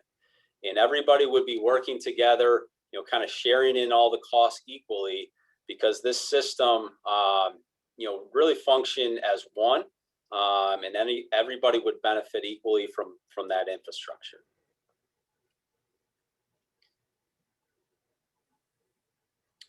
So again, just to recap those improvements, 2 connections to Aqua's existing system. It would provide a looping connection, which is really good in the world of water quality. You don't want long dead end water mains or stagnant water tanks. It could lead to issues with water quality. So that looping of the system is very important. It's also going to help with the hydraulics. A new booster pump station, a new 178,000 gallon water storage tank. That size is really driven by fire flow requirements. 31,000 linear feet of 8-inch ductile iron water main, valves, and hydrants, because now we would be able to provide fire protection through that larger tank. And then individual services, again, would be installed to each resident to the right-of-way boundary. That total project cost is $9.2 million. So certainly a much higher capital cost. But as we break that down into the user costs, you'll notice a very obvious change. So going through the same breakdown, total project cost $9.2 million. Our equivalent dwelling units, we have a much bigger user base now between the 3 districts, and we're estimating 126.5 units. So starting with that debt service cost, similar assumptions, kind of our best case funding scenario of subsidized loan, as well as 60% WIA grant, and hopefully a $2 million DASNY grant. That's Dormitory Authority, State of New York. So based on that funding package, which we think, this project certainly lines up better for this kind of funding than alternative 1, we would have a debt service of $803.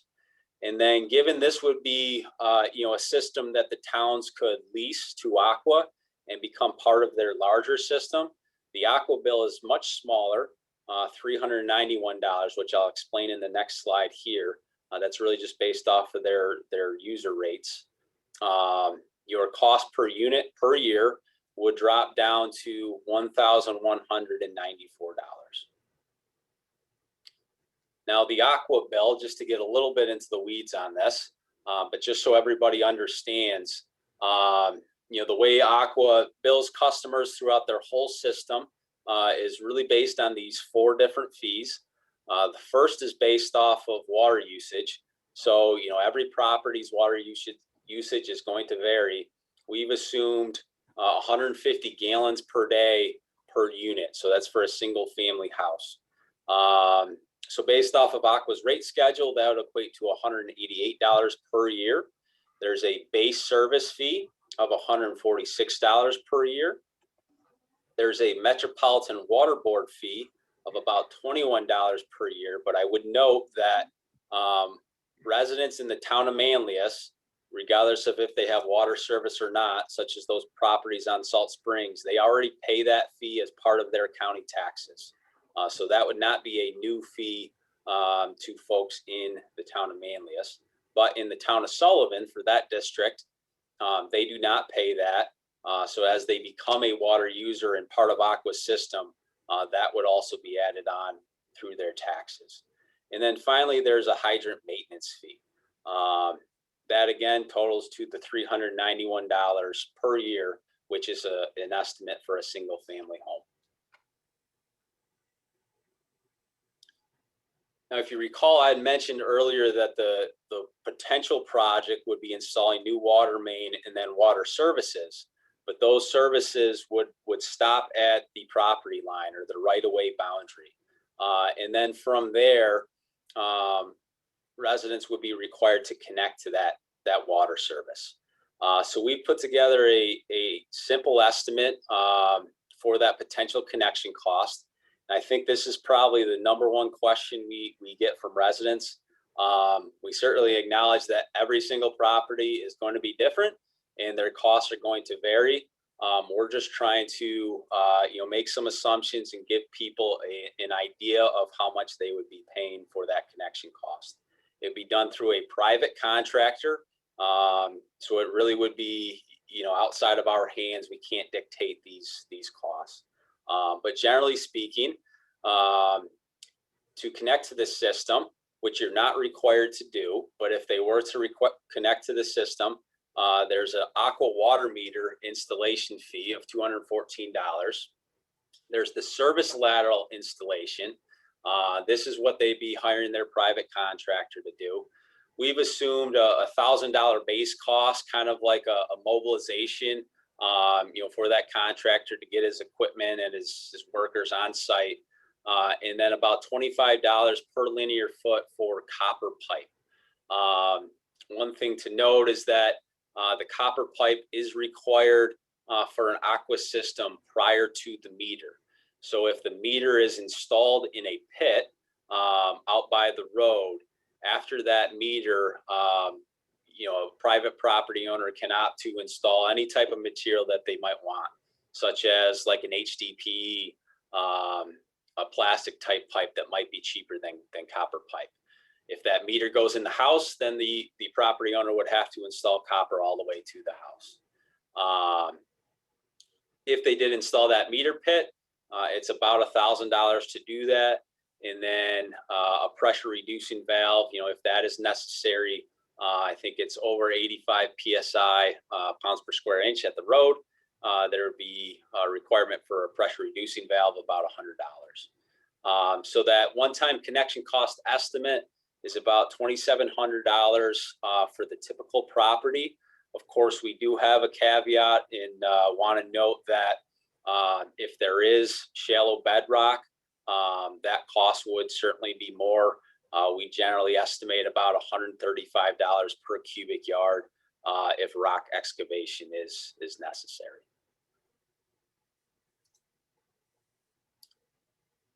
Again, I mentioned earlier, is one of the things that we need to accomplish to be shovel ready for funding. We need to have a intermunicipal agreement established that would be between the two towns on behalf of the 3 districts. And, we have a draft of that IMA kind of framed. The gist of that is that all of these project costs would be, having quotations here, equalized between the municipalities and the districts. And the intent there is that if I go back to our project cost per unit, the intent is that whether you live in the town of Manlius Salt Springs district, or the town of Sullivan Salt Springs district, or the Skyridge Water District, you would be paying the same approximate cost. And the way we accomplish that is through this cost sharing breakdown, where we take the total number of EDUs and then we break out the units for each district. From there, we get a equivalent percent share, and through that mechanism, we're able to equalize those costs.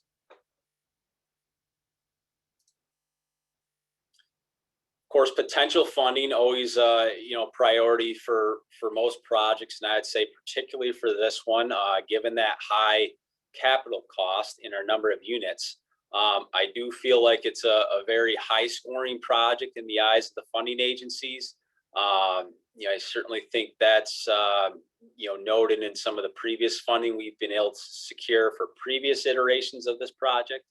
But this is just a list of our funding targets. The first one being the New York State Water Infrastructure Improvement Act grant. So that would allow for the lesser of $3 million, or 60% of your total project costs, less any other grants that you're already applying. And the thought here is that to maximize that funding opportunity, the town of Manlius and the town of Sullivan would apply separately as two separate entities, but then joined together by the IMA.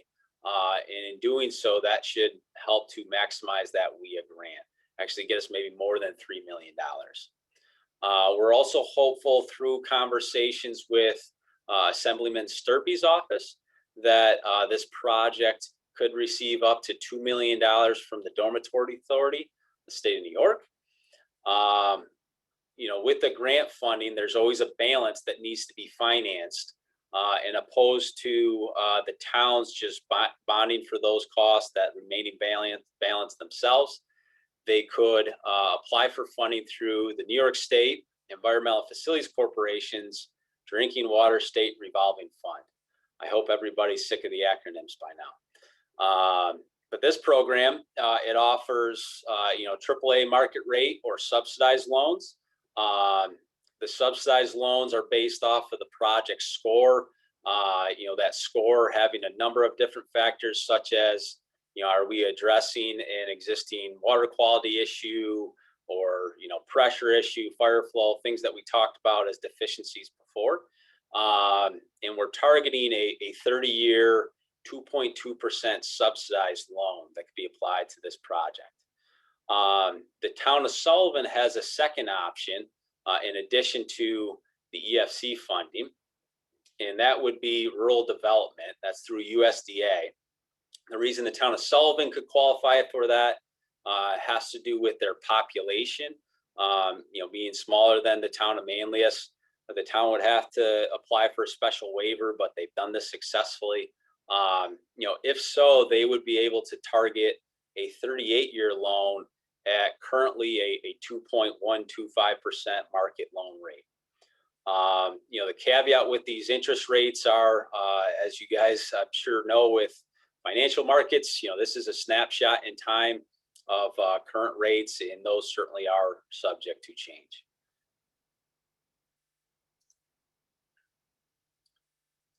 Now, our schedule here, you know, anticipated milestones. You know, backing up to last month, I mentioned we completed the engineering report and mapping plan.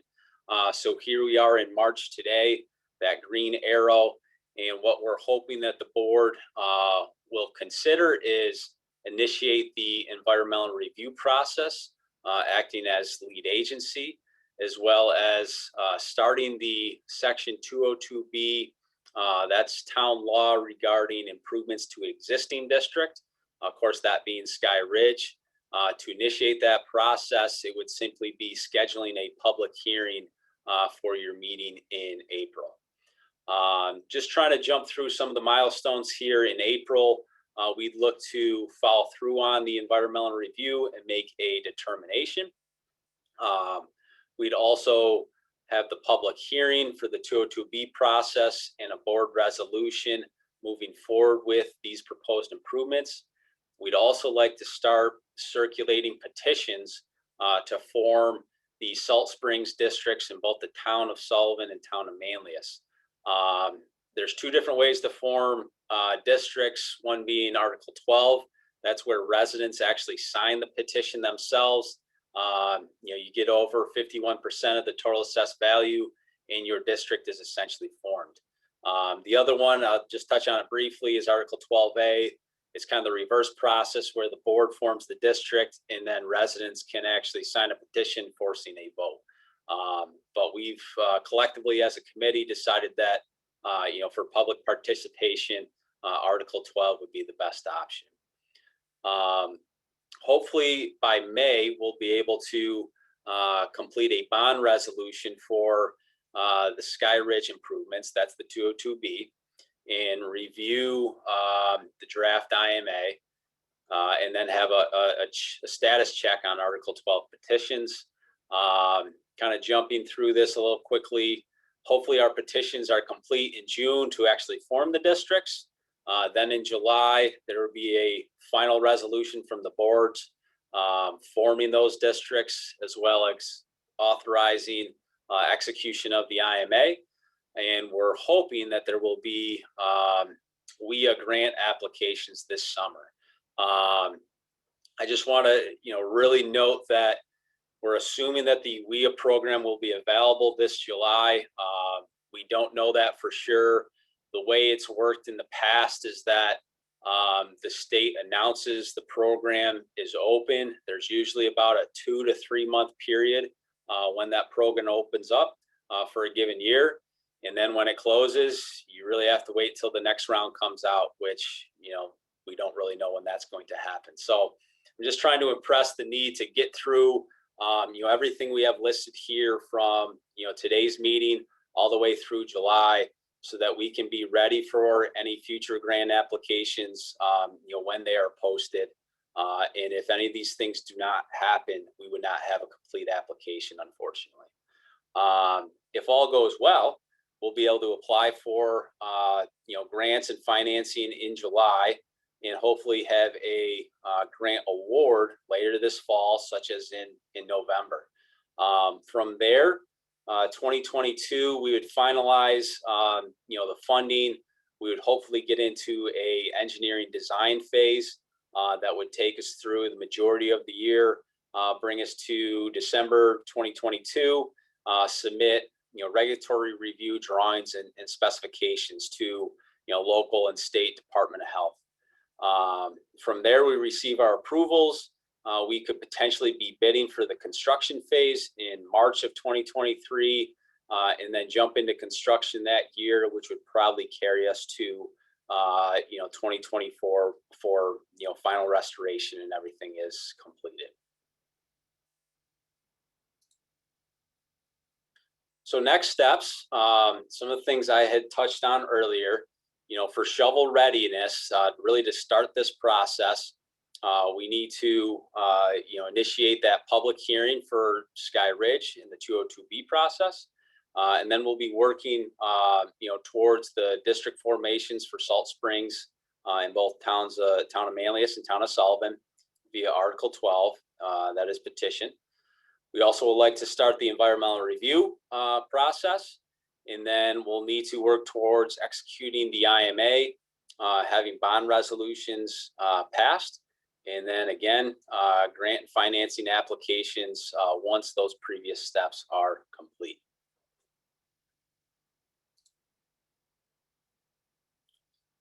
So I know I talked for a very long time. I tried to get through it as quick as I could, but appreciate your patience. Thank you, Taylor. That was, as you mentioned, a lot of information.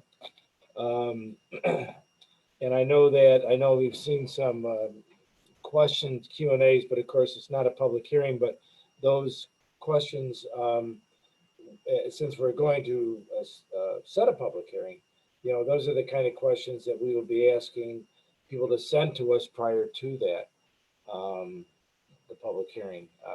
Just in general, board, I know that that's a lot, and between Sarah and myself and Taylor, Olivia, and Ken, we've had a lot of meetings. So I don't know if you have some general questions we can answer, or if you'd rather we could, yeah, go ahead, Heather.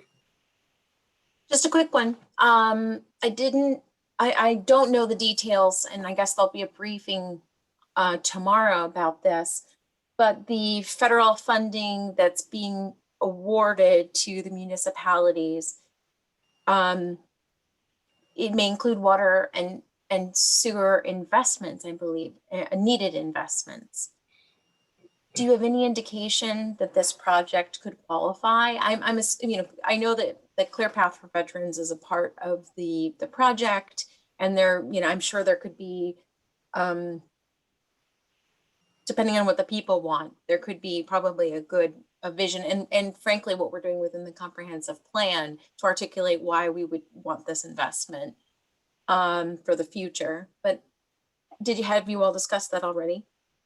Well, that's an excellent question. I mean, we will know more tomorrow when Senator Schumer has his Zoom. I mean, I've read a lot of what is eligible, and some of it's relatively vague, I think, right now.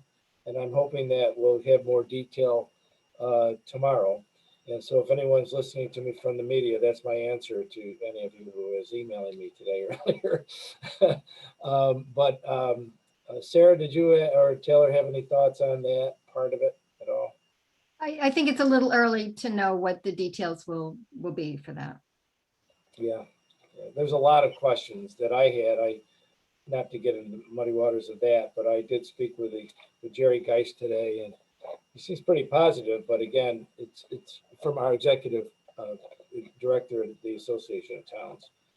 But you know, it's so hard to say. But as far as the project itself, anyone have any questions for Taylor? You know, they can just quickly, or we can gather our comments and questions up and get them to. Yep, John, you have something you want to? I was just gonna say, I think that this is a good opportunity for us to use whatever media platforms we have to put out the public comment form. Ideally, questions, if they're coming up for the next one, they're coming in as soon as possible so that we can start communicating those and getting answers. But I'll make sure, and I'll probably steal some graphics from the slide to make like a Facebook post and everything. That way we can just make sure people know, get your questions in sooner if you want the best answer possible. You know, and that's a good point. I know that Taylor, the questions that we received were directed just towards this particular area. You know, so this doesn't have an effect on anyone outside of Salt Springs and the Skyridge and the district that we're talking about. So we have to make that clear that, you know, this isn't for everyone's input. I know it sounds crazy, but it really is only for those individuals in that district. So we're going to have to somehow explain that in the communication, Jan. Can I ask the question? Yeah, maybe this is a communications committee question too, but you know, we have a responsibility to notify folks if any sort of potential project will impact them or in the districts they're in or district we want to form at a certain point in the process. What communications, Sarah, you may know, what communications have these folks already received up until this point? This has been, as you may be aware, for years, right? Going on for a while. So there's been a number of communications, but most recently, every person in the proposed districts, which is broader than the settled on districts, has received an individual postcard to their home with an invitation to the website and opportunity to provide information, or if they couldn't access the website, to come to town hall. So we have really tried to make sure that everybody who could possibly be in the district does know this is going on. Thank you. Karen, you're muted. Karen, you're muted. There you go. There were surveys done too, Sarah. I know this has been an ongoing process, and Ed and I have been to many of these initial meetings. In fact, I think when we first started, the price tag was 6.3 million. So anyway, but survey has been done recently, right? And there was a public meeting 2 years ago. There's been a number of different things. Yes, right. And will there be access to those surveys? Yes, the team has received everything we've collected over the past several years. The team has all of it, including the signatures that were collected in whatever the summer of 2018, whatever year that was. Okay, good, thanks. Okay. Yep. But some people have moved in since then, so we're wanting to make sure that the current information is still out. So yeah, I think what our intention tonight, of course, is mainly to introduce it, because we've been working on this overall. I mean, really 4 or 5 years, but more of the last year focused on you know, really targeting the different aspects, as you can see, that we've come up with.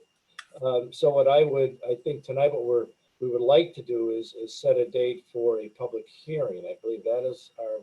I believe we have to do two things. We need to declare the town of Manlius as the lead agency for seeker and set a public hearing for April. Yeah. What's the date, Allison? April 14th. What's the Wednesday? Yes. April 14th and April 28th are the meetings in April. Okay, so we need to set a public hearing. So I will make a motion to set a public hearing on the resolution and order of the town board in the matter to increase improvement of facilities pursuant to Town Law 202B at the Skyridge Water District for April 14th. Okay. Second the motion. All in favor? Aye. Opposed? Carried. Very good. And I'd also like to make a motion to declare the town of Manlius as lead agency for the purposes of seeker for the project to increase the improvements and the facilities pursuant to Town Law 202B of the Skyridge Water District. All right. I'd second that motion as well. All in favor? Aye. Opposed? Carried. Excellent. I think we're done. Taylor, Anything else, Taylor? Did we cover it? are we good, Taylor? Did we miss anything? No, I think that covered it.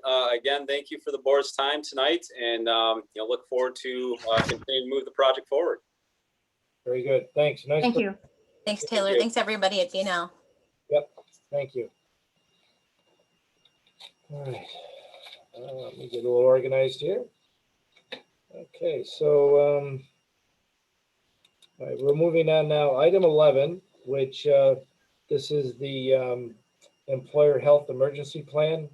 I believe, Ann, you've been working on this. Do you want to give us an overview of this whole plan that has come down from the governor, I believe?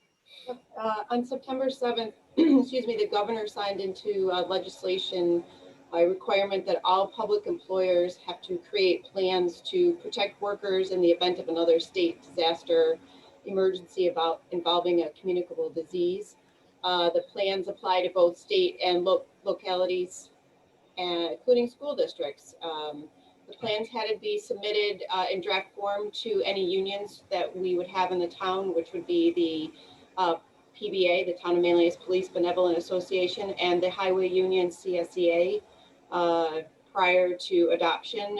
Those have both been reviewed by our unions, and the union presidents have given their approval to the draft plan. So this does need to be adopted prior to April 1st. Of course, this is a draft right now. We were provided with this template by a group. Many municipalities are using the same template. This will be a working document, so this is not set in stone. It's a place to start, and I'm sure it will evolve over time. So with that, unless, I don't know if Tim, you have anything else? I know you have some experience in your other municipalities. Yeah, no, I think you've covered it all, Ann. There's not, it has started with a template from the state of New York. So we're trying to have them as uniform as possible between the towns. The issues really are the essential workers and making sure we identify the essential workers. And that's really, I don't know that there's going to be much discussion on this. No, and I can attest, Tim, that the supervisors have all, shared in this together in this program that we've communicated and making sure that we were all on the same page with the emergency plan. So I just want to thank Ann for her work on this rather tedious project. So. yes, thank you, Ann. So we'll need a motion to accept the document, I guess, even though it's draft. Need a motion for that. I'll make a motion to accept the public employer health emergency plan. Okay, do I have a second? Second. Okay, all in favor? Aye. Aye. Opposed? Carried. Excellent. Thank you, Ann. Great job as usual. And again, we'll move along here. I know Rob's not here tonight, but I think, John, you might have a little something to help report on his behalf. Yeah, so Rob had filled Sarah and I in on a couple things coming up. The first one is that I'm going to go ahead and read the fantastic notes I was given. Onondaga County will no longer be repairing the Whetstone Bridge this summer. It's anticipated for 2022, this summer. And Onondaga County will now be repairing the Kirkville Road Bridge over Limestone Creek between Manoa Road and North Manlius Road in 2021. There will be an informational meeting coming within the next couple of weeks, and Rob will let us know the date and time as soon as he knows. And then some very good news, CHIPS funding. New York State's going to be adding the 20% of CHIPS funding that was withheld in 2020 to the 2021 CHIPS payment. So that's good news. We got money coming back. Although Rob did let me know that asphalt prices may make that extra money, not that, just the cost of doing business. But it is good to see that funding coming back. John, do you have in your notes how much, I don't remember off the top of my head, Sarah, perhaps do you recall from budget season how much that is? I don't have it in the notes, but I'm pretty sure, didn't we budget that it wasn't coming? The CHIPS is what, 167, so whatever 20% of that is, somewhere in that vicinity. Sounds right. And that's all I had. Excellent. Thanks for filling in for Rob.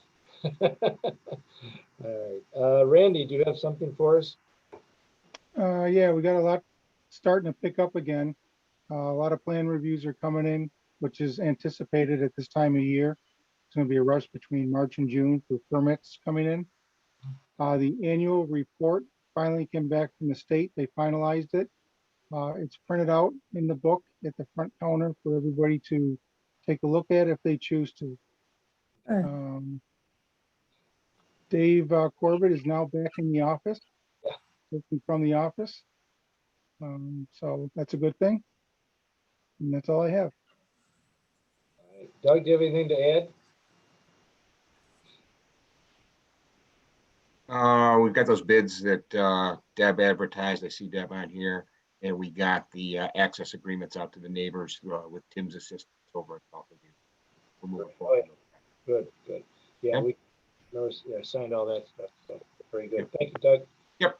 Tim, what do you have for us this evening? I have nothing other than we need to go into executive session to discuss the employment history of a particular person in the police department, and then there's some legal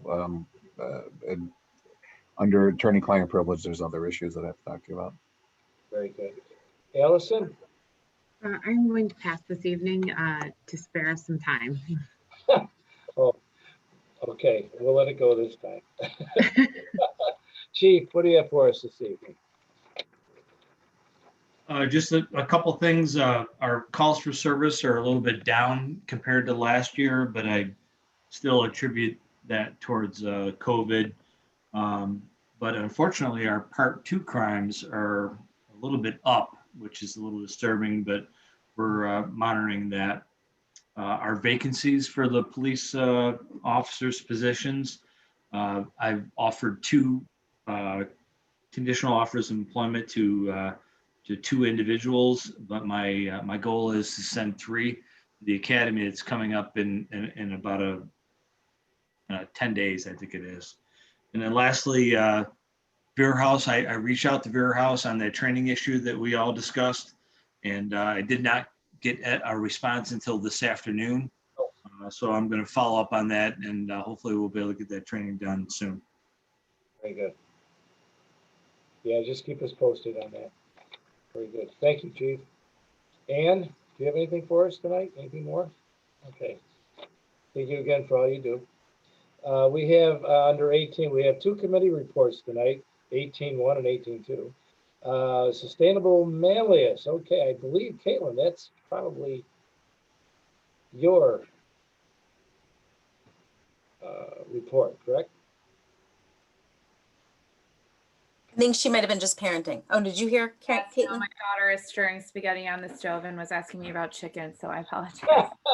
She's making us dinner at 8:40, so that should tell you something about what's happening in my household this evening. But she's 10 and she's cooking, so it's very impressive.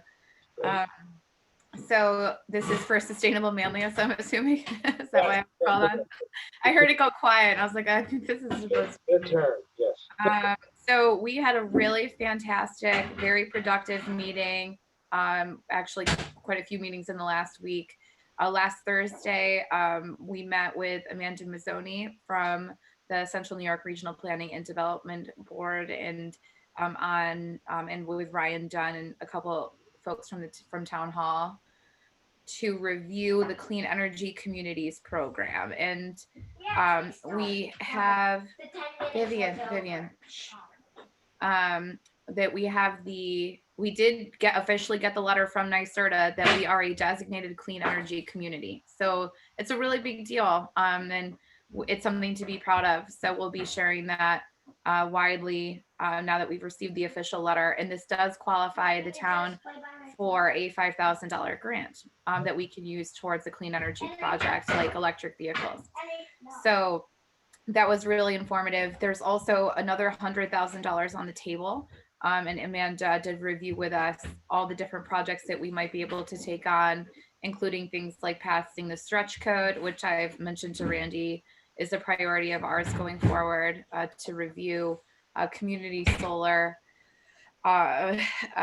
procuring energy on behalf of all of the residents of the town, and having it be clean energy. So there's a myriad of different things we could do. All of them come with different layers. So this clean energy communities, for those of you who've been paying attention to this the last several years, Manoa was awarded $100,000 for becoming a clean energy community a few years ago. So now we've reached the same designation, but we only got 5,000. They've changed the program for this round to incentivize us to take different steps to do more, to be able to get that same amount of money. So it's much more difficult now to get the same sum, but it is still available to us. We would have to do a lot of work, but we were briefed on how we might go about doing that. And then last Thursday night, we had the March Sustainable Manlius meeting, and we discussed at length the clean energy communities and climate smart communities programs, as well as how we will be celebrating Earth Day. So at our next meeting, I will be presenting a resolution to the board to designate April Earth Month, and that we will be celebrating Earth Month we officially have a name, Manlius Earth Fest. So Manlius Earth what? Earth Fest. Oh, Fest, great, okay. Yeah, we thought that it sounded better than Earth Month, which was really hard to say multiple times in a row. So yes, my daughter's now repeating Earth Month over and over and over again. It's hard to say. Yes, it is hard to say, Aliana. Thank you for jumping in there. So so we will be having, April has 5 Thursdays, and April 1st is in fact a Thursday. So we will be doing 5 events each Thursday of the month at 7 o'clock. We will be doing webinars, panel discussions, presentations on a myriad of different subjects related to environmental sustainability. And we have a whole team of people working on it, which is really exciting. So that committee, the events committee, did meet on Tuesday, and we've pieced it all together. We're going to have facilitators and speakers, and I think it's going to be really, really fantastic. And it's pretty elaborate scheme, and we're hoping to bring in the senior centers, the libraries, and the villages to be co-sponsors of this series of events. So I'm very excited to be bringing all of this to the town, and anything that any of you might be willing to do to help support that, I would appreciate it. So that is my Sustainable Manlius update. We already have the Village of Manoa and the Fayetteville Library on board to be co-sponsors. So I'll be spending some time tomorrow reaching out to other folks to see if they'll be willing to join us in that effort. So if you, John, I did assign Manoa to you and the Manoa Library to reach out to, since you're the liaison to Manoa. I just figured the library would count. So if you could touch base with me on that, I'd appreciate it. And Sarah and Elaine did join me in these meetings. So thank you so much, counselors, for your support and collaboration on this important issue. Very good, thank you. That's a lot. It's a lot. My daughters have now left the kitchen. They were only in here for the period of time in which I was talking. So that was great. Like when you get on the phone, that used to always happen too. So we'll move on to the next item with Communications Committee. I think, John, is that your? Yeah. So we had our meeting the last Friday of last month. We had a number of recent social media happenings to discuss. that was kind of one of the major parts of the communications committee, is to allow for, kind of asking ourselves, how did, a particular action take place? What led up to it? Were we happy, unhappy with how it happened? And kind of making sure our policy kind of grows with us. And basically, after a pretty long discussion, we all kind of came to an agreement that a communications person, officer, however we want to frame it, is going to be essential as we continue to grow, and there are multiple departments that all have different needs when it comes to social media particularly, but just all communications. So really happy with that movement where, we do have some money set aside for communications, but we'll be looking at that and what it really means to add that kind of position to the town and how they can work with all the different departments. We discussed a bunch of upcoming communications. I was tempted to drop a plug for MapLink, our new, not really new anymore, but the interactive zoning map. It's really cool. I was playing with it the whole time we were talking about R1, R2 and chickens. We're going to be, that's again for us is a really good opportunity to kind of test what does a press release look like, who talks to who, do we schedule Facebook posts and all these other things. The chicken law, we're preempting brush pickup starting, so we want to make sure that that is easily accessible and digestible for everybody on every website, platform, stuff like that. And then kind of looking to long-term plans with the communications inventory. We're trying to figure out what are the right questions to be asking each of the department heads to make sure that when we sit down and start thinking about a communications plan, what is essential, what is needed, and possibly are there any things that we're not doing right now that really need to be addressed in a future plan. And we ended with Anne giving us all a couple communications plans to read. And I will say I've already been through some of them, and they're incredibly interesting and exciting to look at when we think about our own communications plan. But other than that, it's a great committee meeting. Very good. Thank you, John. It sounds like it's moving right along. And supervisor's report. I just have my balance sheet, cash balance report, year-to-date actual. I believe you all have seen those, and we just need a motion to approve the supervisor's report. So I'll make a motion to accept the supervisor's report. And I'll second it. I did read it, Ed. Okay, very So did good. I. All in favor? Aye. Opposed? Carried. Excellent. And now we do need, as Tim mentioned, we do need a motion to go into executive session for employee situation and attorney-client privilege, I believe. Yeah, to discuss the employment history of a particular individual and to have attorney-client privilege discussion. I'll make a motion to go into executive session. I'll second. All in favor? Aye. Opposed? Carried. And Okay. Alice? So we're all, So we're gonna leave this meeting. Yep. And we're going to go to the link I sent you. Okay. If you don't have it, text me and I'll send it to you again. And then once we're done with that, we will rejoin this meeting with the link that we joined it earlier today. Excellent. Does that make sense, everyone? Yes. Okay, so everybody leave the meeting now. And then we'll be back.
Getting pretty good at this Zoom stuff, huh?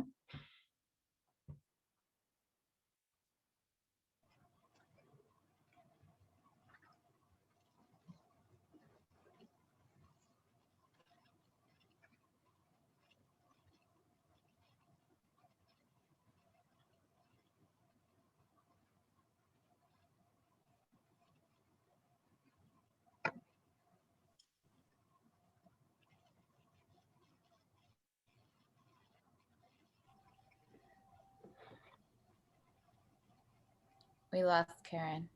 We lost Ed. Really? Lost.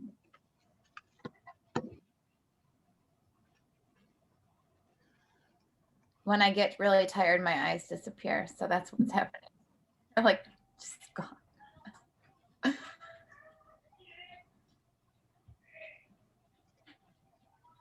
At least my daughter cooked dinner. She brought me chicken. Isn't she so sweet?